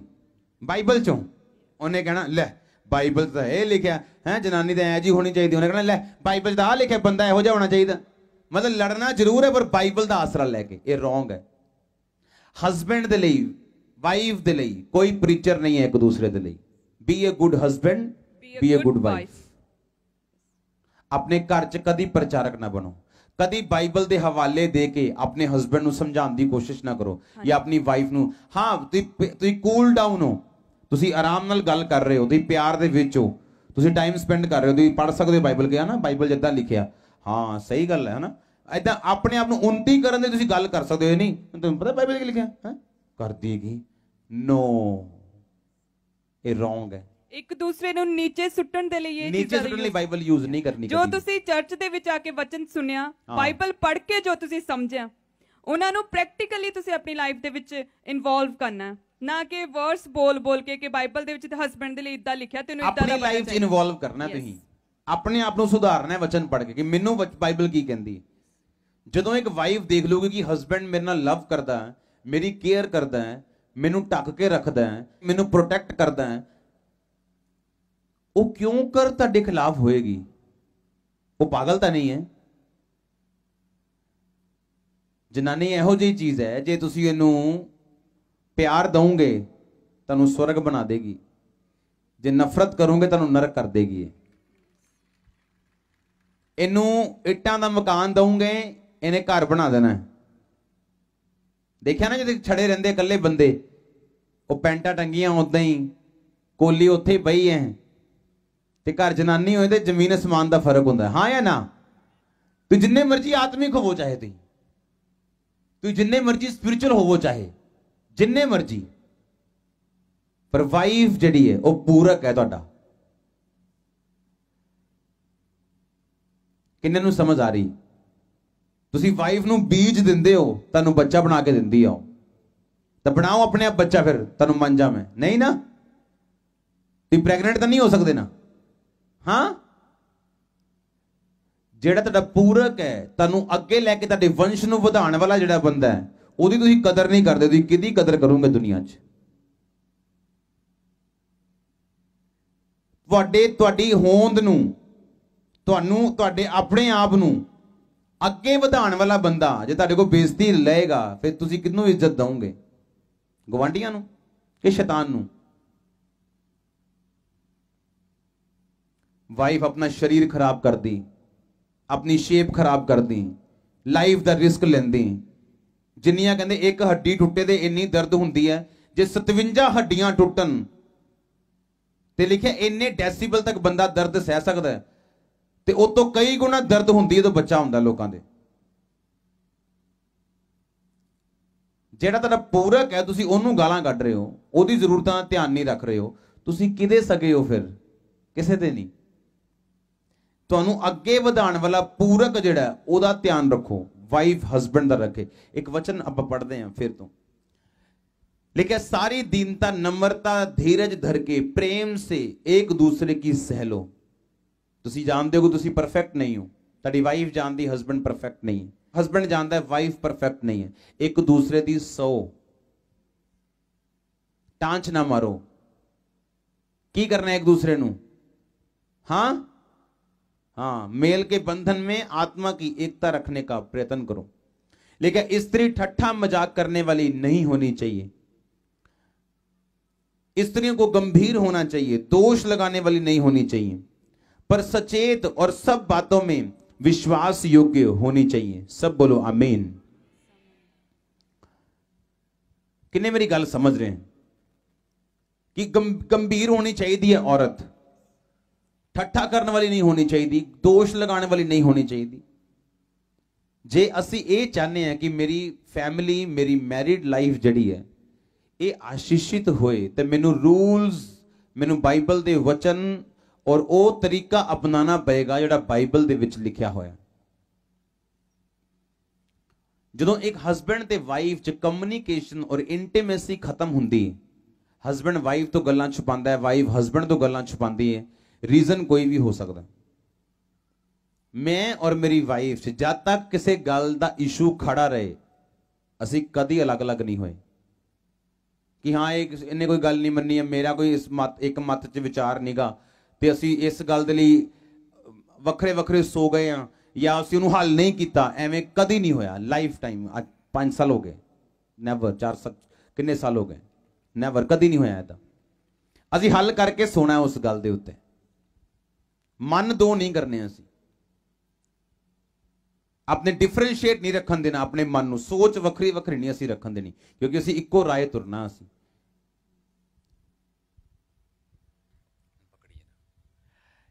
आ उंगली देखो, दिख रही? हाँ, जे एक नूं मैं टेढ़ा करदा हल्का ज्यादा नहीं, जे इकट्ठे जाओगे उत्ते इक्को एंगल दे तां इकट्ठे रहोगे दोनों, जिन्नी मर्जी दूर ले जाओ इकट्ठे रहणगे। हाँ या ना? हाँ, रहोगे इकट्ठे कि नहीं? ते जे एक टेढ़ा हो जाए थोड़ा जिहा ज्यादा नहीं टेढ़ा करना, थोड़ा जिहा, तो जो उत्ते जाना है इन्होंने, एक ऐ जा रहा है तो एक ऐ जा रहा है, तो 10 साल बाद पति पत्नी भैन भरा लगणगे तुहानूं। मैं सही कह रहा कि नहीं कह रहा? जो हल्का जिहा एंगल टेढ़ा होया और तुसीं तुरना शुरू किया, और फिर देखो फिर कित्थे लाइफ पहुंचदी, फिर ऐसा लगना है कि 10 साल बाद भैन भरा ने हस्बैंड वाइफ नहीं गए। ਉਹ ਵਾਲੇ ਕਮਰੇ 'ਚ ਸੌਂਦਾ नुक्कर 'ਚ, ਤੇ ਉਹ ਵਾਲੇ नुक्कर 'ਚ ਮੰਮੀ ਸੌਂਦੀ, ਉਹ नुक्कर डैडी सौंदा।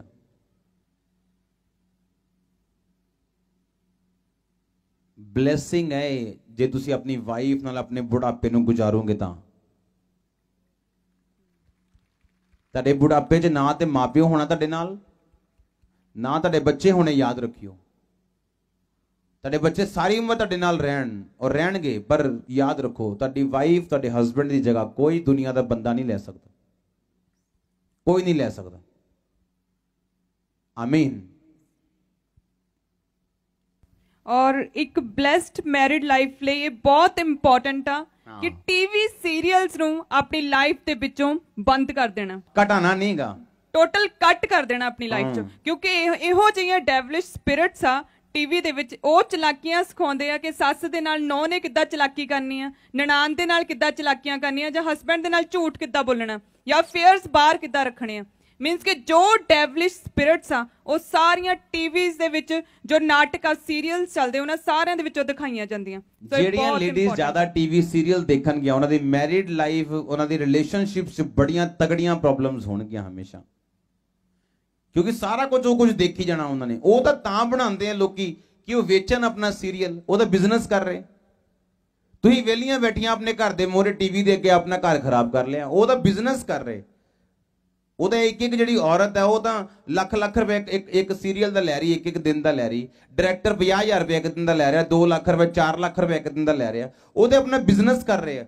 ਉਹਨਾਂ ਨੇ ਤਾਂ ਮਸਾਲੇ ਪਾ ਕੇ ਵਧਾਉਣਾ ਤਾਂ ਕਿ TRP ਵਧੇ, ਉਹ ਤੁਸੀਂ ਦੇਖ ਕੇ ਕਰਪਟ ਹੋਈ ਜਾ ਰਹੇ ਹੋ।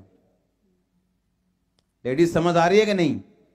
ਔਰ ਇੱਕ ਹੋਰ ਗੱਲ, ਘਰ ਜਾ ਕੇ ਜੇ ਕੋਈ ਬੰਦਾ ਲੇਡੀ ਇਸ ਵਚਨ ਤੇ ਨਾ ਚੱਲੇ ਤੇ ਦੂਜਾ ਬੰਦਾ ਉੱਤੇ ਪ੍ਰੈਸ਼ਰ ਨਹੀਂ ਪਾਊਗਾ ਚੱਲਣ ਦੇ ਲਈ, ਇੰਤਜ਼ਾਰ ਕਰੂਗਾ।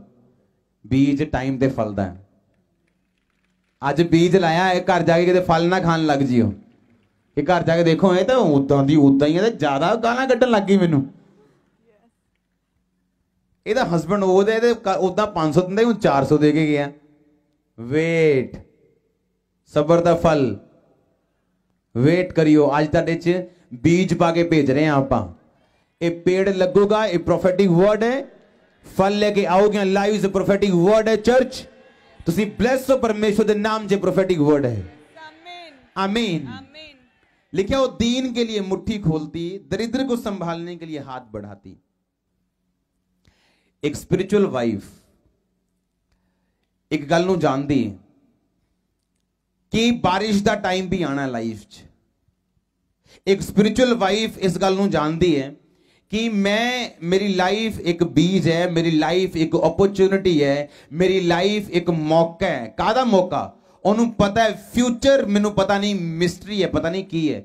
ਕਿਉਂ ਨਾ ਅੱਜ ਮੈਂ ਦੀਨ ਤੇ ਦਰਿਦਰਾਂ ਦੀ ਇੰਨੀ ਕੁ ਹੈਲਪ ਕਰਦਾ ਕਿ ਜਦੋਂ ਮੈਨੂੰ ਲੋੜ ਪਏ ਯਹੋਵਾ ਦੇ ਅੱਗੇ ਹੱਥ ਉਠਾਉਣ ਦੀ, ਟੱਡਣ ਦੀ, ਤੇ ਪਰਮੇਸ਼ਵਰ ਆਪਣਾ ਮੂੰਹ ਮੇਰੇ ਕੋਲ ਫੇਰੇ ਨਾ।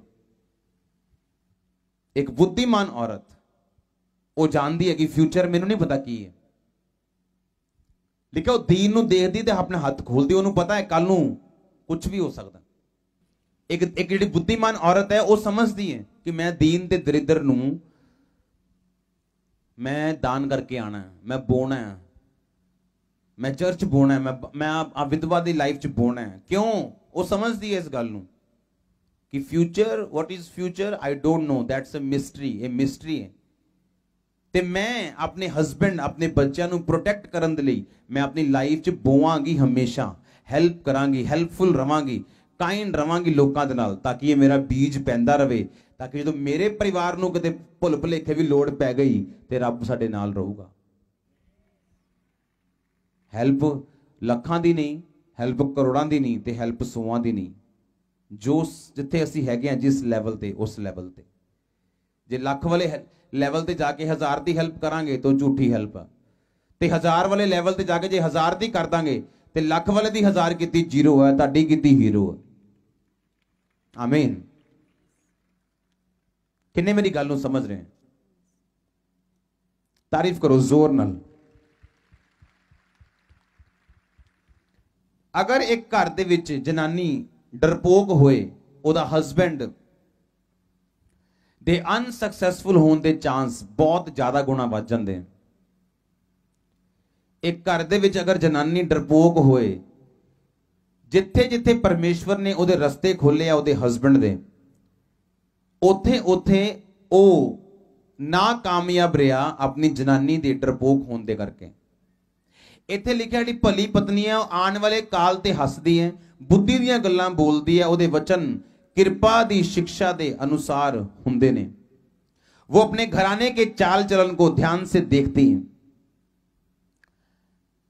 जे ਤੁਹਾਡੀ ਵਾਈਫ ਕੋਲੋਂ ਇਹ ਅਧਿਕਾਰ ਨਿਗਾ ਪੁੱਛਣ ਦਾ ਕਿ ਤੁਸੀਂ ਆ 15000 ਰੁਪਇਆ ਕਿੱਥੋਂ ਕਮਾਇਆ, ਜਾਂ 25000 ਐਤਕੀ ਘਰ ਚ ਕਿਉਂ ਆਇਆ, ਜਾਂ ਤੁਸੀਂ ਹਰ ਮਹੀਨੇ 15000 ਕਮਾਉਂਦੇ ਸੀਗੇ ਜਾਂ 50000 ਕਮਾਉਂਦੇ ਸੀ, ਐਤਕੀ ਤੁਸੀਂ ਲੱਖ ਰੁਪਇਆ ਕਿਉਂ ਲੈ ਕੇ ਆਏ ਹੋ, ਕਿੱਥੋਂ ਲੈ ਕੇ ਆਏ ਹੋ, ਤੁਹਾਡੀ ਵਾਈਫ ਕੋ ਪੁੱਛਣ ਦੀ ਅਥਾਰਟੀ ਹੈ ਤੁਹਾਨੂੰ। ਤੁਹਾਡੀ ਵਾਈਫ ਤੁਹਾਨੂੰ ਕੁਐਸਚਨ ਕਰ ਸਕਦੀ ਹੈ। ਲਿਖਿਓ ਆਪਣੇ ਘਰਾਣੇ ਦੇ ਚਾਲ ਚੱਲਣ ਨੂੰ ਧਿਆਨ ਨਾਲ ਵੇਖਦੀ। ਅੱਜ ਜਿਹੜੀ ਵਾਈਫ ਆਪਣੇ ਘਰਾਣੇ ਦੇ ਚਾਲ ਚੱਲਣ ਨੂੰ ਧਿਆਨ ਨਾਲ ਨਹੀਂ ਦੇਖ ਰਹੀ ਔਰ ਸੋਚ ਰਹੀ ਵਾਓ ਐਤਕੀ 50000 ਆ ਗਿਆ, ਲੈ ਵੀ ਐਤਕੀ ਤੇ ਫਿਰ ਚੰਗੀ ਸ਼ਾਪਿੰਗ ਹੋਊਗੀ। ਨੋ, ਪਹਿਲਾਂ ਪੁੱਛੋ ਆਪਣੇ ਹਸਬੈਂਡ ਨੂੰ, ਮਾਈ ਡੀਅਰ ਹਸਬੈਂਡ ਇਹ ਪੈਸਾ ਕਿੱਥੋਂ ਆਇਆ 25000 ਜ਼ਿਆਦਾ। ਪੁੱਛਣਾ ਵੀ ਇੱਜ਼ਤ ਦੇ ਨਾਲ ਹੈ, ਹਿਸਾਬ ਦੇ ਨਾਲ ਹੈ। ਇਹਨੇ ਡਬਲ ਮਿਹਨਤ ਕਰਕੇ ਕਮਾਇਆ ਹੋਵੇ, ਤੁਸੀਂ ਸ਼ੱਕ ਕਰ ਕਰਕੇ ਤੇ ਘਰ ਦਾ ਕਲੇਸ਼ ਖਰਾਬ ਕਰ ਦਿਓ, ਮਾਹੌਲ ਖਰਾਬ ਕਰ ਦਿਓ, ਕਲੇਸ਼ ਪਾ ਦਿਓ। ਤੁਸੀਂ ਚਾਲ ਚੱਲਣ ਨੂੰ ਧਿਆਨ ਨਾਲ ਦੇਖਦੀ ਹੈ, ਲਿਖਿਆ ਉਹ ਦੇਖਦੀ ਹੈ ਧਿਆਨ ਦੇ ਨਾਲ ਚਾਲ ਚੱਲਣ ਨੂੰ। ਮੇਰਾ ਹਸਬੈਂਡ ਕੀ ਕਰਦਾ, ਕਿੰਨੇ ਵਜੇ ਆਂਦਾ ਹੂੰ, ਮੈਨੂੰ ਝੂਠ ਤਾਂ ਨਹੀਂ ਬੋਲ ਰਿਹਾ, ਮੇਰੇ ਫੋਨ ਅਟੈਂਡ ਕਰ ਰਿਹਾ। ਉਹ ਧਿਆਨ ਨਾਲ ਦੇਖਦੀ ਹੈ ਆਪਣੇ ਬੱਚਿਆਂ ਨੂੰ, ਆਪਣੇ ਨੌਕਰਾਂ ਨੂੰ, ਆਪਣੇ ਬੰਦਿਆਂ ਨੂੰ ਧਿਆਨ ਦੇ ਨਾਲ। ਕਿਉਂ ਕਾਹਦੇ ਲਈ ਧਿਆਨ ਨਾਲ ਦੇਖਦੀ ਆਉਂ? ਕਿਉਂਕਿ ਉਹਨੂੰ ਪਤਾ ਜੇ ਮੈਂ ਅੱਜ ਧਿਆਨ ਨਹੀਂ ਦਊਂਗੀ ਕੱਲ ਨੂੰ ਮੇਰਾ ਘਰ ਟੁੱਟੇਗਾ। ਅੱਜ ਵਾਈਫ ਆਪਣੀ ਹਸਬੈਂਡ ਦਾ ਧਿਆਨ ਨਹੀਂ ਦੇ ਰਹੀ, ਹਸਬੈਂਡ ਹੌਲੀ ਹੌਲੀ ਟੁੱਟਦਾ ਟੁੱਟਦਾ ਟੁੱਟਦਾ, ਕਿਉਂਕਿ ਬਾਹਰ ਕੁੜੀਆਂ ਡਬਲ ਧਿਆਨ ਦੇਣ ਨੂੰ ਤਿਆਰ ਆ। ਯਾਦ ਰੱਖੋ, ਤੁਸੀਂ ਤਿਆਰ ਨਹੀਂ ਹੋ, ਕਈ ਕੁੜੀਆਂ ਤੁਹਾਡੇ ਨਾਲੋਂ ਡਬਲ ਤਿਆਰ ਨੇ ਸਰਵਿਸ ਦੇਣ ਦੇ ਲਈ ਉਹਨੂੰ। ਹਾਂ, ਤੇ ਆਪਣੀ ਸਰਵਿਸ ਟਾਈਮ ਤੇ ਰੱਖੋ। ਸਮਝ ਆ ਰਹੀ ਹੈ ਕਿ ਨਹੀਂ ਆ ਰਹੀ ਹੈ? ਸਮਝ ਕੇ ਨਹੀਂ? ਹਾਂ, ਇਸ ਲਈ ਤੁਸੀਂ ਆਪਣੇ ਘਰਾਣੇ ਨੂੰ ਉਹਦੇ ਚਾਲ ਚੱਲਣ ਨੂੰ ਧਿਆਨ ਦੇ ਨਾਲ ਦੇਖਣਾ, ਧਿਆਨ ਦੇ ਨਾਲ ਦੇਖਣਾ, ਵਾਚਫੁਲ ਰਹਿਣਾ ਆਪਣੇ ਹਸਬੈਂਡ ਦੀ ਨੇਚਰ ਨੂੰ, ਆਪਣੀ ਵਾਈਫ ਦੀ ਨੇਚਰ ਨੂੰ। ਇਹ ਨਹੀਂ ਅੱਜ ਕੰਮ ਬਹੁਤ ਹੈ, ਪ੍ਰਭੂ ਨੇ ਕੰਮ ਵਧਾਤਾ, ਸਾਰਾ ਦਿਨ ਸਵੇਰੇ 9 ਵਜੇ ਨਿਕਲੇ ਰਾਤੀ 10 ਵਜੇ ਘਰ, ਸਵੇਰੇ 9 ਨਿਕਲੇ ਰਾਤੀ 10 ਵਜੇ ਘਰ। ਨੋ, ਆਪਣੀ ਵਾਈਫ ਆਪਣੇ ਬੱਚਿਆਂ ਨੂੰ ਅਗਰ ਟਾਈਮ ਨਹੀਂ ਦਵੋਗੇ ਤੁਸੀਂ, ਤਾਂ ਵੱਡੇ ਹੋ ਕੇ ਉਹ ਪੈਸੇ ਦੀ ਕਦਰ ਕਰਨਗੇ, ਤੁਹਾਡੀ ਕਦਰ ਨਹੀਂ ਕਰਨਗੇ। ਤੁਸੀਂ ਜਿੰਨੇ ਮਰਜ਼ੀ ਅਮੀਰ ਹੋਵੋ, ਆਪਣੀ ਵਾਈਫ ਨੂੰ ਕੱਲੇ ਪੈਸੇ ਦੇ ਨਾਲ ਖੁਸ਼ ਨਹੀਂ ਰੱਖ ਸਕਦੇ, ਕੱਲੇ ਫਿਜ਼ੀਕਲ ਕੰਟੈਕਟ ਨਾਲ ਵੀ ਖੁਸ਼ ਨਹੀਂ ਰੱਖ ਸਕਦੇ। ਤੁਹਾਨੂੰ ਟਾਈਮ ਸਪੈਂਡ ਕਰਨਾ ਪਊਗਾ, ਕਿਉਂਕਿ ਲੇਡੀਜ਼ ਜਿਹੜੀਆਂ ਉਹ ਇਮੋਸ਼ਨਲ ਹੈ, ਉਹ ਸੈਂਸਿਟਿਵ ਜ਼ਿਆਦਾ ਹੈ। ਬਾਈਬਲ ਦੱਸਦੀ ਹੈ ਬੰਦਿਆਂ ਨੂੰ ਕਿ ਤੁਸੀਂ ਲੇਡੀਜ਼ ਨਾਲ ਕਦੀ ਵੀ ਕਠੋਰਤਾ ਨਹੀਂ ਕਰਨੀ। ਲੇਡੀਜ਼ ਨੂੰ ਕਦੀ ਤੁਹਾਡਾ ਦਿਲ ਸਮਝ ਨਹੀਂ ਆਏਗਾ, ਯਾਦ ਰੱਖੋ। ਜੈਂਟ ਸੁਣਦੇ ਕਿ ਨਹੀਂ ਸੁਣਦੇ? ਹਾਂ, ਲੇਡੀਜ਼ ਨੂੰ ਤੁਹਾਡਾ ਦਿਲ ਕਦੀ ਸਮਝ ਨਹੀਂ ਆਏਗਾ, ਲੇਡੀਜ਼ ਨੂੰ ਤੁਹਾਡੀਆਂ ਗੱਲਾਂ ਸਮਝ ਆਣਗੀਆਂ। ਤੁਹਾਡੇ ਦਿਲ 'ਚ ਕੀ ਹੈ ਕਦੀ ਨਹੀਂ ਸਮਝ ਸਕਦੀ। ਤੁਸੀਂ ਕਹੋਗੇ ਆਈ ਲਵ ਯੂ ਤੇ ਫਿਰ ਉਹਨੂੰ ਸਮਝ ਆਣਾ ਅੱਛਾ। ਤੇ ਬੰਦਾ ਕਹਿੰਦਾ ਹੈ ਤੂੰ ਇੰਨੀ ਖੁਸ਼ ਕਿਉਂ, ਤੈਨੂੰ ਪਤਾ ਨਹੀਂ ਸੀਗਾ? ਉਹਨੂੰ ਪਤਾ ਹੈ, ਪਰ ਉਹ ਫਿਰ ਵੀ ਚਾਹੁੰਦੀ ਆ ਤੁਹਾਡੇ ਮੂੰਹ ਸੁਣਨਾ। ਆਮੀਨ। ਕਿੰਨੇ ਮੇਰੀ ਗੱਲ ਸਮਝ ਰਹੇ? ਜਦੋਂ ਅਸੀਂ ਵੱਡੇ ਵੱਡੇ ਸੇਵਕਾਂ ਦੀ ਤੁਸੀਂ ਗਵਾਹੀ ਸੁਣਦੇ ਹੋ, ਕਿੱਦਾਂ ਉਹਨਾਂ ਦੀ ਮੈਰਿਡ ਲਾਈਫ ਟੁੱਟ ਗਈ। ਕਿਉਂ? ਕਿਉਂਕਿ ਵਾਈਫ ਚਾਹੁੰਦੀ ਸੀ ਪਰ ਟਾਈਮ ਸਪੈਂਡ ਕਰੀਏ, ਉਹ ਸਾਰਾ ਦਿਨ ਮਿਨਿਸਟਰੀ 'ਚ ਸੀਗੇ। ਜਦੋਂ ਵਾਈਫ ਨੇ ਡਿਵੋਰਸ ਦਿੱਤਾ, ਮਿਨਿਸਟਰੀ ਖੜਕੀ, ਜਦੋਂ ਫਿਰ ਸਮਝ ਆਈ ਓਹੋ ਗਲਤੀ ਕਰਤੀ ਆਪਾਂ, ਫਿਰ ਦੁਬਾਰਾ ਗਏ, ਆਪਣੇ ਘਰ ਨੂੰ ਬਣਾਇਆ, ਵਾਈਫ ਦੀ ਗੱਲ ਸੁਣੀ, ਟਾਈਮ ਦਿੱਤਾ ਜਿਹੜਾ ਫੈਮਿਲੀ ਦਾ ਟਾਈਮ ਹੈ। ਕਈ ਵਾਰ ਆਪਣੀ ਲਾਈਫ ਦੇ ਵਿੱਚੋਂ, ਮੇਰੀ ਲਾਈਫ ਦੇ ਵਿੱਚ, ਸਾਡੀ ਜ਼ਿੰਦਗੀ ਦੇ ਵਿੱਚ ਪਹਿਲਾ ਸਥਾਨ ਸਾਡੇ ਦੋਨਾਂ ਦੀ ਲਾਈਫ 'ਚ ਪਰਮੇਸ਼ਵਰ ਦਾ, ਦੂਸਰਾ ਸਥਾਨ ਅਸੀਂ ਸੇਵਕਾਈ ਨੂੰ ਦਿੰਨੇ ਆ, ਤੀਸਰਾ ਸਥਾਨ ਅਸੀਂ ਪਰਿਵਾਰ ਨੂੰ ਦਿੰਨੇ ਆ। ਕਦੀ ਕਦੀ ਅਸੀਂ ਦੂਸਰਾ ਸਥਾਨ ਪਰਿਵਾਰ ਨੂੰ ਦਿੰਨੇ ਆ ਔਰ ਤੀਸਰਾ ਸਥਾਨ ਸੇਵਕਾਈ ਦਾ ਕਰ ਦਈਦਾ ਕੁਝ ਦਿਨਾਂ ਦੇ ਲਈ। ਸੇਵਕਾਈ ਦੂਜੇ ਨੰਬਰ ਤੇ ਨਹੀਂ ਹੈ ਸਾਡੇ ਲਈ, ਮੇਰਾ ਪਰਿਵਾਰ ਮੇਰੇ ਲਈ ਦੂਜੇ ਨੰਬਰ ਤੇ ਹੈ, ਪਰਮੇਸ਼ਵਰ ਤੋਂ ਬਾਅਦ ਸੇਵਕਾਈ ਤੀਜੇ ਨੰਬਰ ਤੇ ਹੈ। ਤੁਹਾਡੀ ਦੁਨੀਆ 'ਚ ਲੱਖ ਲੋਕ ਆ ਸਕਦੇ ਹੈ, ਉਹਨਾਂ 'ਚੋਂ ਕੁਝ ਲੋਕ ਛੱਡ ਕੇ ਵੀ ਜਾਣਗੇ ਤੁਹਾਨੂੰ, ਕੁਝ ਬਣੇ ਵੀ ਰਹਿਣਗੇ ਸਾਰੀ ਉਮਰ, ਪਰ ਤੁਹਾਡੀ ਵਾਈਫ ਟੋਟਲ ਤੁਹਾਡੇ ਨਾਲ ਹੈ। ਯਾਦ ਰੱਖੋ, ਤੁਹਾਡਾ ਹਸਬੈਂਡ ਟੋਟਲ ਤੁਹਾਡੇ ਨਾਲ ਹੈ। ਕਿਸੇ ਬੰਦੇ ਲਈ ਆਪਣੀ ਵਾਈਫ ਨਾਲ ਖਰਾਬ ਨਾ ਕਰੋ, ਕਿਸੇ ਕਲੋਜ਼ ਤੋਂ ਕਲੋਜ਼ ਬੰਦੇ ਲਈ। ਮੇਰੀ ਲਾਈਫ ਦੇ ਵਿੱਚ ਜਦੋਂ ਮੈਂ ਮਿਨਿਸਟਰੀ 'ਚ ਆਇਆ ਔਰ ਅੰਗੇਜਮੈਂਟ ਹੋਈ, ਸਾਡੀ ਮੈਰਿਜ ਹੋਈ, ਜਿਸ ਬੰਦੇ ਨੇ, ਮੇਰੇ ਟੀਮ ਮੈਂਬਰ ਨੇ ਮੇਰੀ ਵਾਈਫ ਦੀ ਇੱਜ਼ਤ ਨਹੀਂ ਕੀਤੀ, ਮੈਂ ਹਮੇਸ਼ਾ ਉਹਨੂੰ ਆਪਣੀ ਲਾਈਫ ਤੋਂ ਦੂਰ ਰੱਖਿਆ। मैं उन्होंने कदी नेड़े नहीं आन दिता, कदी क्लोज नहीं आन दिता, कदी उन्होंने ऑनर नहीं दिता, मैं कदी उन्होंने अपने क्लोज नहीं लैके आया। अगर तुसी मेरी वाइफ दा ऑनर नहीं कर सकते, तुसी मेरे लिए कुछ भी नहीं हो।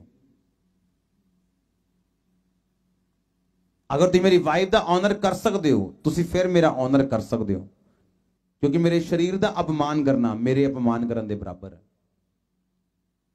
कोई बंदा आवे तुहाडे कोल, तुहाडा रिश्तेदार होवे, बेस्ट फ्रेंड होवे, कोई होवे, और तुहाडी वाइफ दी चुगलियां करे और तुसी सुन सुन खुश होवो, तुहाडे हस्बैंड दी चुगलियां करे और तुसी सुन सुन खुश होवो, वो तुहाडे शरीर दी चुगलियां कर रहा, तुहाडे शरीर नूं नंगा कर रहा। तुहानूं इस गल नूं समझना पऊगा।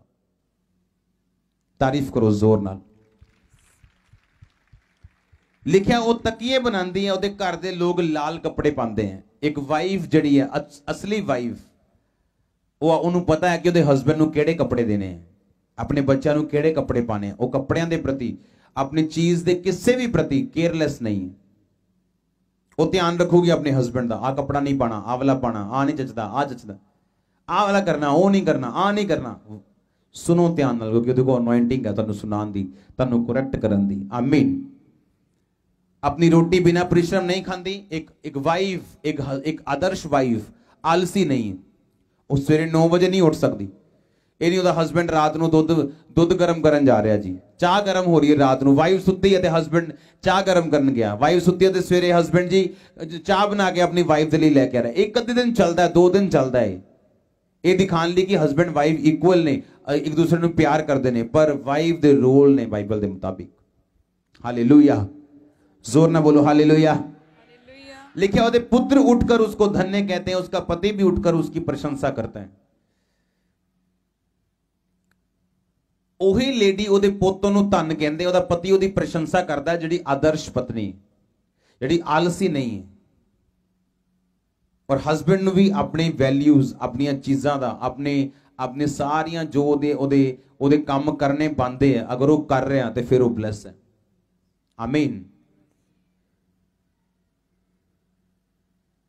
अपने शरीर का, अपनी आत्मा का ध्यान रखना है। अपनी वाइफ अपने हस्बैंड दे लई, अपने हस्बैंड ना फाइट नहीं करनी, क्योंकि वो आदत है बदला देने दी। उस टाइम नहीं देगा, बाद च देगा, क्योंकि वो स्पिरिट है। हमेशा कभी भी अपनी कास्ट, अपनी बैकग्राउंड, कभी भी अपनी मनी, कभी भी एज अपनी मैरिड लाइफ दे विच डिस्कस नहीं करनी। क्योंकि बहुत ज्यादा देखने विच आउंदा कि जदों हस्बैंड्स की उम्र जिहड़ी 5 ਜਾਂ 6 साल होवे तो कोई दिक्कत नहीं, लेकिन अगर वाइफ्स की 6 महीने भी अगर ज्यादा है तो वो सारी उम्र हस्बैंड्स इदा करदे कि पता नहीं उन्हें केड़ा वड्डा ओदे ते पता नहीं किन्नी क बंदी किन्ने क बुड्ढी ने ब्याह कर लिया जदा ऐ ओ शो करूगे कि तू 6 महीने वड्डी है साडे तो। हाँ, समझ आ रही है कि नहीं? ते घर दे भी कई जगह वड्डी है, 2 साल वड्डी है, 1 साल की है वड्डी है, ते की प्रॉब्लम है? साडी कास्ट नहीं मिलती। मैं नरूला खत्रियां दे विचों हाँ, ये रविदासिया दे विचों है, पर तुसीं साडे वर्गा कपल नहीं देखा होएगा, मैं तुहानूं दस रहा। और होर सुनो, जदों साडी एंगेजमेंट हुई मैनूं इहदी कास्ट नहीं सी पता, इहदे बैकग्राउंड नहीं सी, कुछ नहीं, सिर्फ परमेश्वर ने दिखाया, सिलेक्ट किया, कुछ कुछ सिलेक्ट होइयां, दैट्स इट। लास्ट फाइनल 1 2 दिन 3 दिन 4 दिन, दैट्स इट। ऐदा मेरी मैरिज हुई। मैं लव मैरिज नहीं की। 6 महीने देख रहे हैं जी, 6 महीने फिर डेट कर रहे हैं जी, 6 महीने उधर जा रहे हैं जी, no no no no no no.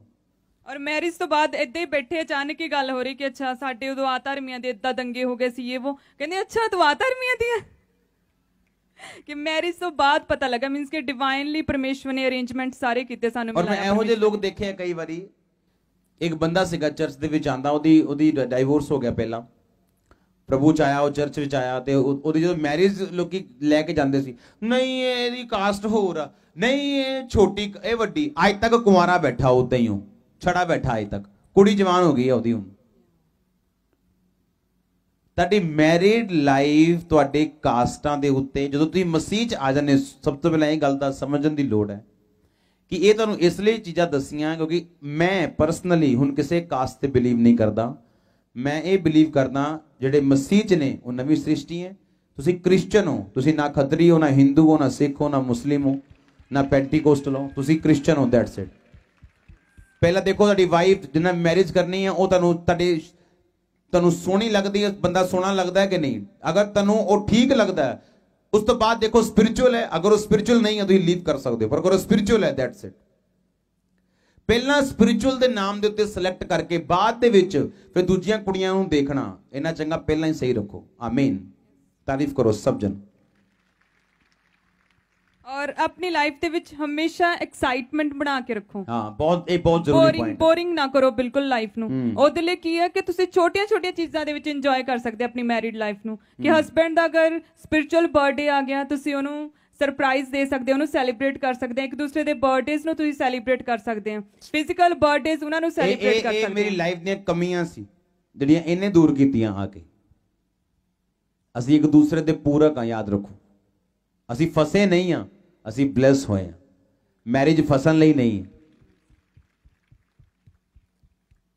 ਅਗਰ ਜਿਹੜੇ ਲੋਕ ਮੈਨੂੰ ਲਗਾਤਾਰ ਪਿਛਲੇ ਕੁਝ ਸਾਲਾਂ ਤੋਂ ਫੋਲੋ ਕਰ ਰਹੇ ਹੋ ਕਿ ਮਿਨਿਸਟਰੀ ਦਾ ਹੁਣ 10 ਸਾਲ ਤੋਂ ਵੀ ਜ਼ਿਆਦਾ ਹੋ ਚੁੱਕੇ ਆ, ਅਗਰ ਤੁਸੀਂ ਮੈਨੂੰ ਮੈਰਿਜ ਤੋਂ ਪਹਿਲਾਂ ਤੋਂ ਕੁਝ ਫੋਲੋ ਕਰ ਰਹੇ ਹੋ, ਤੁਸੀਂ ਨੋਟਿਸ ਕੀਤਾ ਹੋਏਗਾ ਮੈਰਿਜ ਹੋਣ ਤੋਂ ਬਾਅਦ ਮਿਨਿਸਟਰੀ ਜ਼ਿਆਦਾ ਬਲੈਸ ਹੈ। ਤੁਸੀਂ ਸਟੇਬਲ ਹੋ ਜਾਂਦੇ ਹੋ ਮੈਰਿਜ ਤੋਂ ਬਾਅਦ। ਪਰ ਇੱਕ ਇਹੋ ਜਿਹੀ ਚੀਜ਼ ਹੈ ਕਿ ਹੁਣ ਤੁਸੀਂ ਕਹੋ ਜੀ ਨਾ ਜੀ ਅਸੀਂ ਗੱਡੀ ਨਹੀਂ ਲੈ ਕੇ ਦੇਣੀ, ਮੁੰਡੇ ਦਾ ਐਕਸੀਡੈਂਟ ਹੋ ਜਾਊਗਾ। ਪ੍ਰੋਬਲਮ ਗੱਡੀ ਨਹੀਂ ਹੈ, ਪ੍ਰੋਬਲਮ ਐਕਸੀਡੈਂਟ ਹੈ। ਐਕਸੀਡੈਂਟ ਤੋਂ ਕਿੱਦਾਂ ਬਚਾਣਾ ਅਸੀਂ ਉਹ ਦੇਖਣਾ ਆਪਾਂ। ਗੱਡੀ 'ਚ ਪ੍ਰੋਬਲਮ ਨਹੀਂ ਹੈ, ਮੈਰਿਜ ਵਿੱਚ ਕੋਈ ਪ੍ਰੋਬਲਮ ਨਹੀਂ ਹੈ, ਪਰ ਮੈਰਿਜ ਤੋਂ ਬਾਅਦ ਜਿਹੜੇ ਐਕਸੀਡੈਂਟ ਹੁੰਦੇ ਆ ਉਹ ਪ੍ਰੋਬਲਮ। ਹਾਲੇਲੂਇਆ। ਘਰ ਦੇ ਵਿੱਚ ਪ੍ਰੀਚਰ ਨਹੀਂ ਬਣਨਾ। ਸਮਝ ਆਈ ਕਿ ਨਹੀਂ? ਹਾਂ ਦੱਸੋ ਆਪਣੇ ਪੜੋਸੀ ਨੂੰ, ਬੋਲੋ ਘਰ 'ਚ ਪ੍ਰੀਚਰ ਨਹੀਂ ਬਣਨਾ, ਚੰਗਾ ਬੰਦਾ ਬਣ। Be a good husband, be a good wife. Good wife. बोलो अपने हस्बैंड ਨੂੰ। Be a good husband, be a good wife. अगर हस्बैंड ਨਾਲ ਨਹੀਂ ਹੈ ਤੇ ਆਪਣੇ ਨਾਲ ਦੇ ਬੰਦੇ ਨੂੰ ਬੋਲੋ ਕਿ ਆਪਣੀ ਪਤਨੀ ਦਾ ਚੰਗਾ ਪਤੀ ਬਣ। ਪਤਨੀ ਬੋਲੇ ਆਪਣੇ ਪਤੀ ਦੀ ਚੰਗੀ ਪਤਨੀ ਬਣ। ਬੋਲੋ ਇੱਕ ਦੂਸਰੇ ਨੂੰ ਉੱਚੀ ਆਵਾਜ਼ ਦੇ ਵਿੱਚ।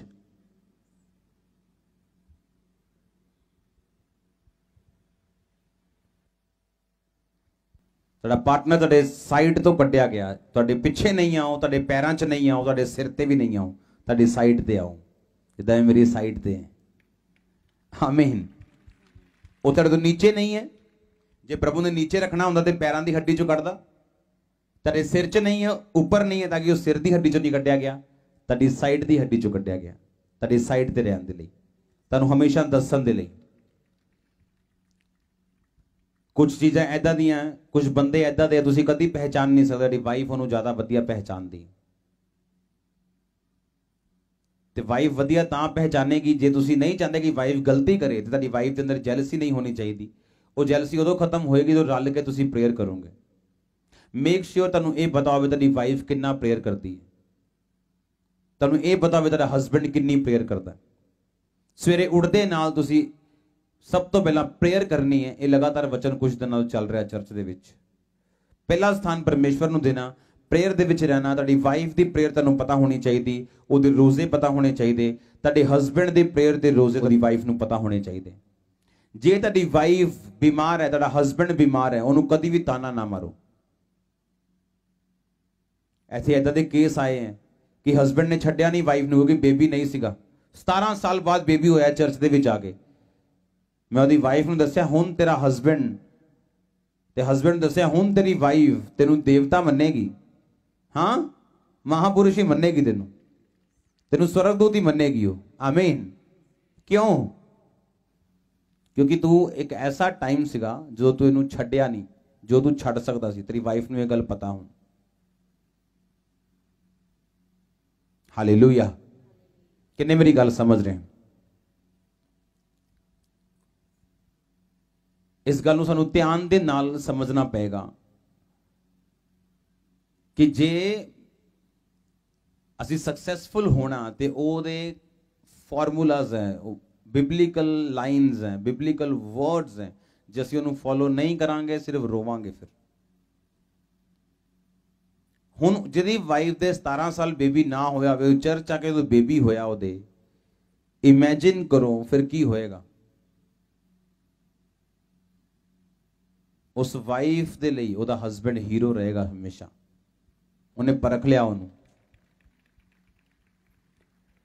ਜਦੋਂ ਤੁਹਾਡਾ ਪਾਰਟਨਰ ਥੋੜਾ ਡਾਊਨ ਜਾ ਰਿਹਾ ਹੋਏ ਉਹਨੂੰ ਕਦੀ ਵੀ ਕਮੈਂਟ ਨਾ ਕਰੋ, ਕਦੀ ਵੀ ਸਤਾਓ ਨਾ, ਤੂੰ ਕੀ ਹਸਪੀਟਲ ਚ ਤੁਰੀ ਰਹਿਨੀ ਆ। ਨੋ, ਨੈਵਰ। ਕਿਉਂਕਿ ਉਹ ਗੱਲ ਉਹਨੂੰ ਸਦਾ ਲਈ ਯਾਦ ਰਹਿ ਜਾਣੀ, ਤੁਹਾਡੀਆਂ 10 ਗੱਲਾਂ ਚੰਗੀਆਂ ਕੀਤੀਆਂ ਭੁੱਲ ਜਾਣੀਆਂ ਉਹਨੂੰ। ਲਿਖਿਆ ਵਾਈਫ ਨਾਲ ਕਠੋਰਤਾ ਨਾ ਕਰੋ, ਉਹਦੇ ਲਈ ਕਠੋਰ ਨਾ ਬਣੋ, ਸੈਂਸਿਟਿਵ ਰਹੋ ਥੋੜੇ ਜਿਹੇ। ਲੇਡੀਜ਼ ਨੂੰ ਨਹੀਂ ਪਤਾ ਤੁਹਾਡੇ ਦਿਲ 'ਚ ਕੀ ਹੈ, ਤੁਹਾਡੇ ਮੂੰਹ ਤੇ ਕੀ ਆ ਉਹਨੂੰ ਇਹ ਪਤਾ ਲੱਗਦਾ। ਹਾਲੇਲੂਇਆ, ਜ਼ੋਰ ਨਾ ਬੋਲੋ ਹਾਲੇਲੂਇਆ। ਹਾਲੇਲੂਇਆ। ਇੱਕ ਦੂਸਰੇ ਲਈ ਹੀਰੋ ਹੀਰੋਇਨ, ਇੱਕ ਦੂਸਰੇ ਲਈ ਇੱਕ ਆਦਰਸ਼ ਬਣੋ, ਇੱਕ ਦੂਸਰੇ ਦੀ ਜ਼ਰੂਰਤਾਂ ਨੂੰ ਪੂਰਾ ਕਰੋ, ਇੱਕ ਦੂਸਰੇ ਦੇ ਅਧੀਨ ਰਹੋ, ਇੱਕ ਦੂਸਰੇ ਦੀ ਮੈਂਟਲੀ, ਸਪਿਰਿਚੁਅਲੀ, ਫਿਜ਼ੀਕਲੀ ਹਰ ਚੀਜ਼ ਦਾ ਧਿਆਨ ਰੱਖੋ।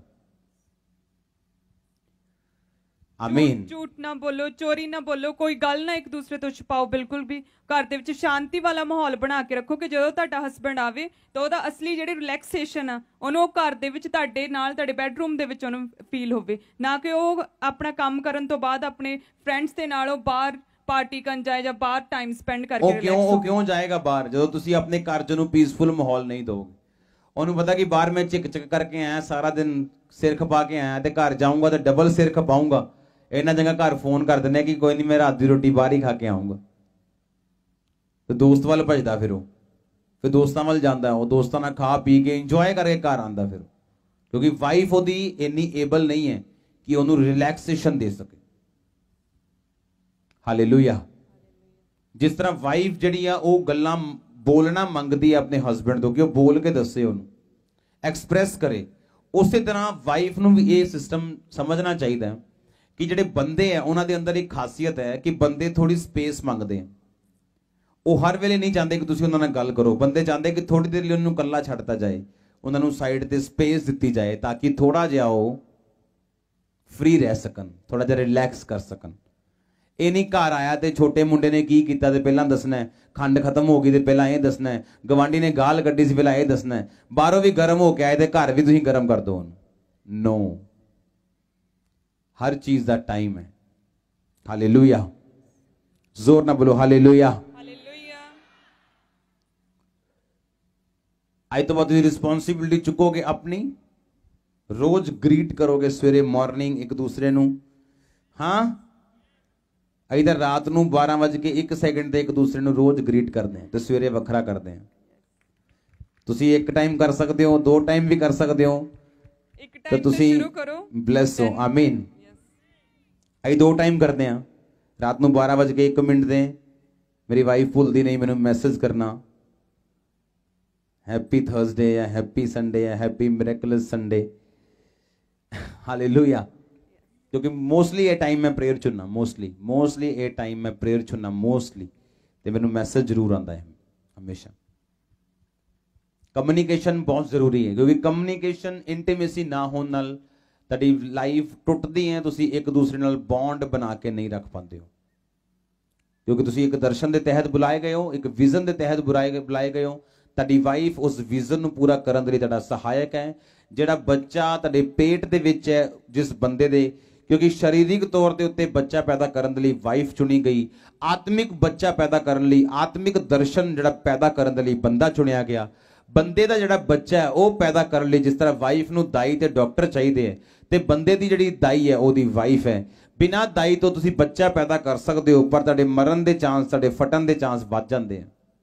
ਜਿਸ ਬੰਦੇ ਦੀ ਵਾਈਫ ਉਹਦੇ ਨਾਲ ਨਹੀਂ ਹੈ ਉਹ ਉਸ ਲੇਡੀ ਦੇ ਵਾਂਗ ਹੈ ਜਿਹੜੀ ਆਪਣੀ ਡਿਲੀਵਰੀ ਬਿਨਾਂ ਦਾਈ ਤੋਂ ਕਰ ਰਹੀ ਹੈ। ਪਤਾ ਨਹੀਂ ਸਕਸੈਸਫੁਲ ਹੋ ਵੀ ਸਕਦੀ ਹੈ ਤੇ ਨਹੀਂ ਵੀ ਹੋ ਸਕਦੀ।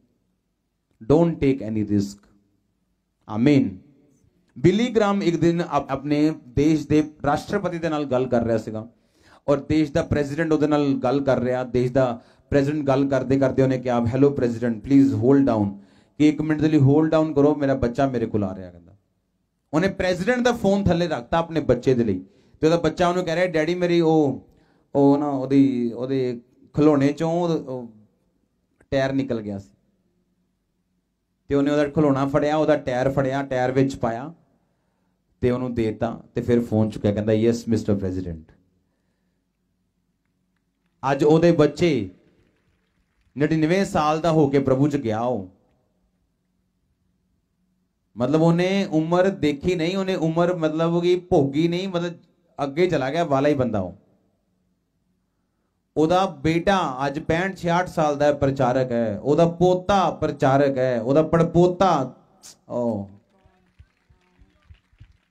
तुसी प्रचारक हो, वधिया प्रचारक हो, बहुत शानदार सामर्थी हो कि तुसी अपने बच्चों को नहीं बनाना चाहते हो।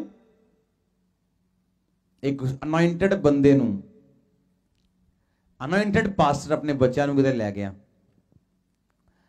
किसी ने पूछा, कहता यार ओदी कुड़ी नूं पता नहीं मुंडे नूं, कहता तेरे तेरे डैडी कहता जबरदस्त बंदा है प्रभु दा, है जबरदस्त प्रचारक है। कहता कौन? कहता तेरे डैडी। कहता मैं नहीं जानता इन्हां नूं,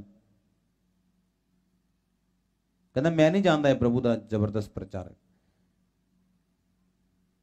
क्यों? क्योंकि उस बच्चे ने कभी अपने फादर को देखा ही नहीं।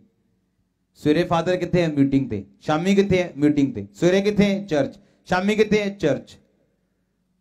सवेरे किथे है? बिजनेस ते। शामी किथे है? मीटिंग ते। सवेरे किथे है जी? फलानी जगह। अज किथे जी? इत्थे। पैसे कमाने च बिजी। वड्डे जो बच्चे हो जाते पहचानते नहीं तुहानू। तुहानू डर लगना तुहानू अंकल ना कह देन तुहाडे न्याणे, हाँ जिन्ना घट जाते हो घर। ते बिली ग्राम अज ओदे बच्चे प्रचारक इसलिए है क्योंकि उन्हें अपने बच्चों को सब तो वध स्थान दिता अपनी लाइफ च। आमीन। जिहड़ा विजन प्रभु ने तुहानू दिता या देगा या अगे लैके जाएगा, फ्यूचर तुहानू ब्लैस करेगा फाइनैंशियली। अगर अज नहीं हो तो कल वो करेगा।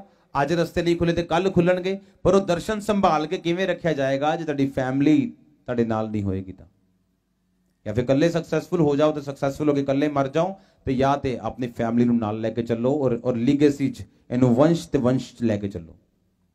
प्रभु ने वंश लई चुनिया सानूं, उन्हें वंश लई चुनिया सानूं। उन्हें मैनूं कल्ले नूं सक्सैसफुल होण लई चुनिया। उन्हें मेरे जनरेशनस नूं, मेरियां 7 जनरेशन, मेरियां 70 जनरेशन नूं चुनिया उन्हें काम करन दे लई। जिद्दां दी मेहनत मैं कर रहा, मैनूं पता है कि कल्ली मेरे लिए नहीं है। मैनूं पता है इस चीज़ का। मैं होली स्पिरिट को पूछदा बार बार कि too much, this is too much, बहुत ज्यादा मेहनत है प्रभु। प्रभु कहता डोंट वरी, ये तेरे लिए नहीं, तेरे जनरेशन के लिए है, तेरे बच्चों पड़पोत्या के लिए है। मैं तुम दस रहा आज। आमीन। अज अगर असी अपनी वाइफ अपने बच्चों का ध्यान नहीं रख रहे, अपनी फैमिली की केयर नहीं कर रहे, असी कित्थे पहुंचांगे कल नूं। एक फैमिली च एक वाइफ नूं पत्थरी है, उन्होंने की करेगा बंदा? बंदा कोई ध्यान नहीं दे रहा। सोचो वही पत्थरी अगर होर बीमारियां पैदा करेगी वाइफ की लाइफ दे विच, ते की होगा तुहाडे बच्चों का? ते ओ हस्बैंड नूं पता है कि आजकल पानी गंदा है, ते पानी साफ करने लिए घर च फिल्टर लवा देवे, उन्हें नहीं लवा के देना। ये छोटियां छोटियां गल्लां नहीं है, ये वड्डियां वड्डियां गल्लां जिहड़ियां मैं तुहानूं दस रहा। तुहाडी वाइफ की उम्र अगर लंबी है, तुसीं ब्लैस हो। हस्बैंड की उम्र अगर लंबी है तो तुसीं ब्लैस हो। अज इधर दे परिवार है कि हस्बैंड नूं शुगर है, पर वाइफ की कर रही कुछ नहीं।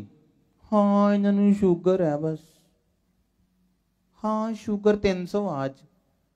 भाई मां तू की कीता? माता जी तुसीं की कीता अज? तुसीं करेले दा जूस पियाओ अपने हस्बैंड नूं, एक्सरसाइज करने लिए उठाओ। नहीं जी डांट दे। अच्छा जो बंदा मर जाएगा फिर तू की करेंगी? ते आज तेनू करना पेगा, तेनू उठाना पेगा, तेनू थोड़ा फाइट करनी पेगी। जिथे परमेश्वर तेनू फाइट लई भेजे उथे फिर तुसी पीस एक्सपेक्ट ना करो। आमीन।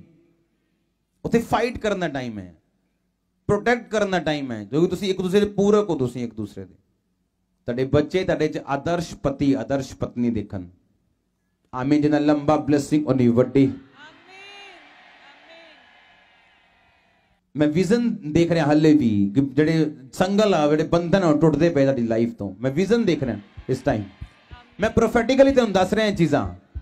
ये चीज़ां सुनो, इस जगह का सैमीनार जिहड़ा है ये टीचिंग नहीं है, ये कोई टीचिंग नहीं है कि टीचिंग तुहानूं दे रहे। No, a word of God है, अनॉइंटेड वर्ड है, मैं तुहानूं दे रहा बाइबल चों एक एक वर्स के हिसाब नाल। लाइफ सेम नहीं रहेगी तुहाडी। आमीन। मैं अपने टीम मेंबर्स में जाना कई बार, नो जाओ रेस्ट करो, एक दिन 2 दिन जाओ अपनी फैमिली जाओ, घुमा के लेके आओ अपनी वाइफ ਨੂੰ जाओ। स्पिरिचुअलिटी ਦੇ ਨਾਮ ਦੇ ਉੱਤੇ ਪਰਮੇਸ਼ਵਰ ਨੂੰ ਬਦਨਾਮ ਨਾ ਕਰੋ ਆਪਣੀ ਫੈਮਿਲੀ ਦੇ ਵਿੱਚ। ਪਰਮੇਸ਼ਵਰ ਦਾ ਨਾਮ ਲੈ ਕੇ ਤੇ ਸ਼ੈਤਾਨ ਦਾ ਕੰਮ ਨਾ ਕਰੋ ਆਪਣੀ ਫੈਮਿਲੀ ਦੇ ਵਿੱਚ। Be a good husband, be a good wife. ਤੁਹਾਨੂੰ ਮਸਾ ਕਰਦੇ ਹਾਂ ਅਸੀਂ ਅੱਜ, ਤੁਹਾਨੂੰ ਅਨੋਇੰਟ ਕਰਦੇ ਹਾਂ ਅਗਰ ਆਮੀਨ ਉੱਚਾ ਚਰਚ।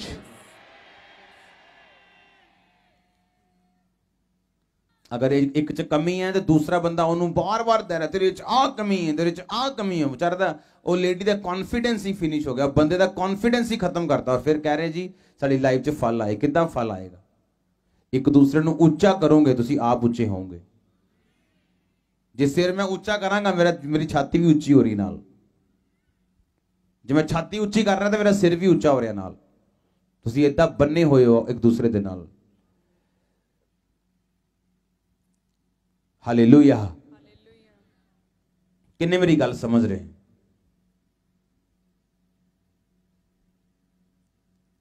ऐसे सबूत दे रहे हैं अज तो बाद तुसी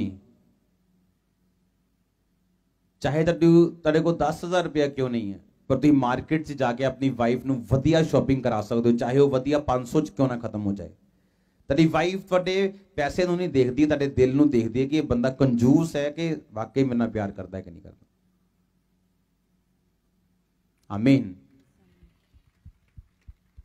पर जे तुसी 1 लाख रुपया कमाते हो और तुसी सिर्फ 500 ते खत्म करते हो तो उन्होंने कई बार पैसे नाल नहीं हुंदा या सूटां दे नाल नहीं हुंदा, पर तुहाडे दिल दी समझ आ जाती। जिस तरह परमेश्वर है, असीं थोड़ा बोलने तो परमेश्वर का कोई नुकसान नहीं है, पर परमेश्वर नूं ये समझ आ जाती कि ये बंदा कंजूस है। और कंजूसां ते कदी आत्मा नहीं उतरदा। कंजूस कदी रब दा काम नहीं करते, कदी रस्ते नहीं खुलते उन्हां दे। कंजूस हमेशा शराब अट्रैक्ट करते अपने लोगों वाल, अपने वाल, अपने परिवार वाल। हालेलुया। तैयार हो प्रथम स्थान देने के लिए वाइफ नूं, हस्बैंड नूं, अपने परिवार नूं प्रथम स्थान देने के लिए, अपने आप नूं मेनटेन करने के लिए, एक दूसरे का स्पिरिचुअली ध्यान रखने के लिए। तुसीं ब्लेस हो आज परमेश्वर के नाम दे विच। अपने हत्थां नूं उठाओ, बोलो थैंक यू जीसस। ਉੱਚੀ आवाज ਦੇ ਵਿੱਚ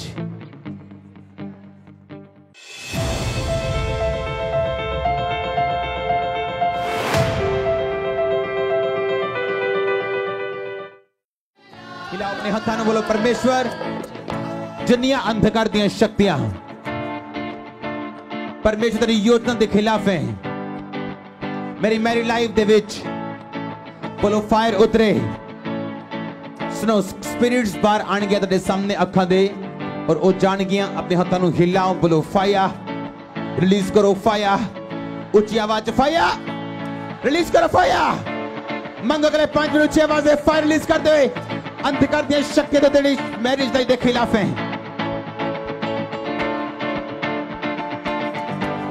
होली गोस्ट फायर, रिलीज करो फायर ऊंची आवाज में।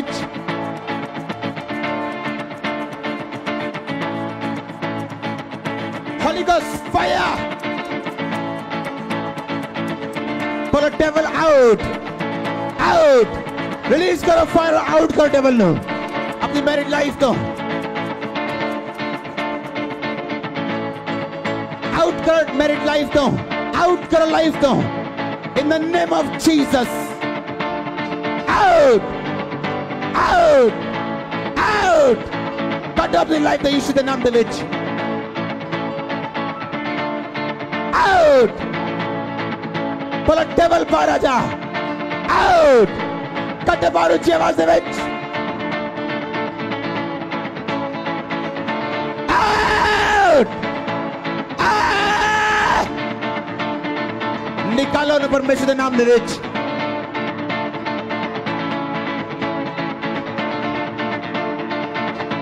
निकालो निकालो निकालो ऊंची आवाज दे विच।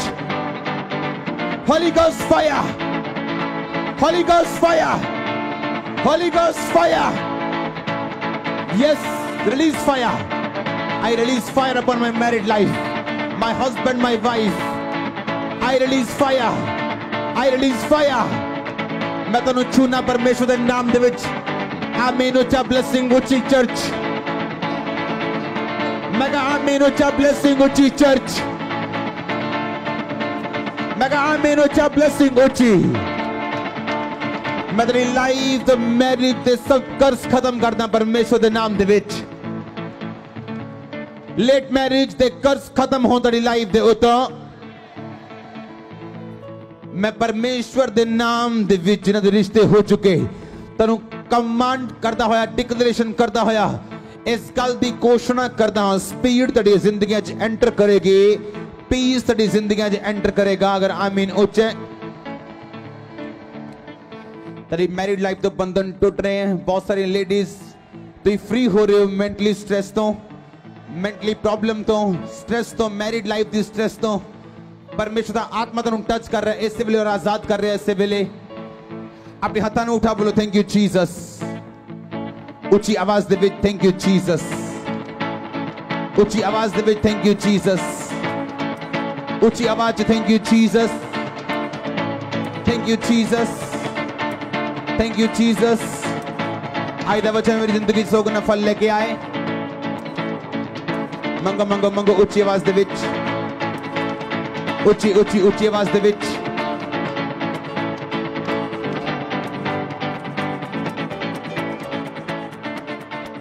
अपने हाथां नूं उठाओ ये प्रभु दे हत्थां च मैं तैनूं सौंपदा हां ब्लेसिंग रिलीज करदा हां बंदियां दी लाइफ ते फाइनेंस दी ब्लेसिंग लेडीज दी लाइफ दे उत्ते हीलिंग दी ब्लेसिंग मैं रिलीज करदा हां मैं तैनूं आशीषित घोषित करदा हां आज तो बाद तुसीं एक मन होकर अपने परिवार नाल चल पाओगे अंधकार दी शक्तियां नूं मैं श्रापित करदा हां मैं यीशु मसीह दे नाम दे विच तैनूं परमेश्वर दे हत्थां दे विच सौंपदा होया तेरी जिंदगी च बरकत दी घोषणा करदा हां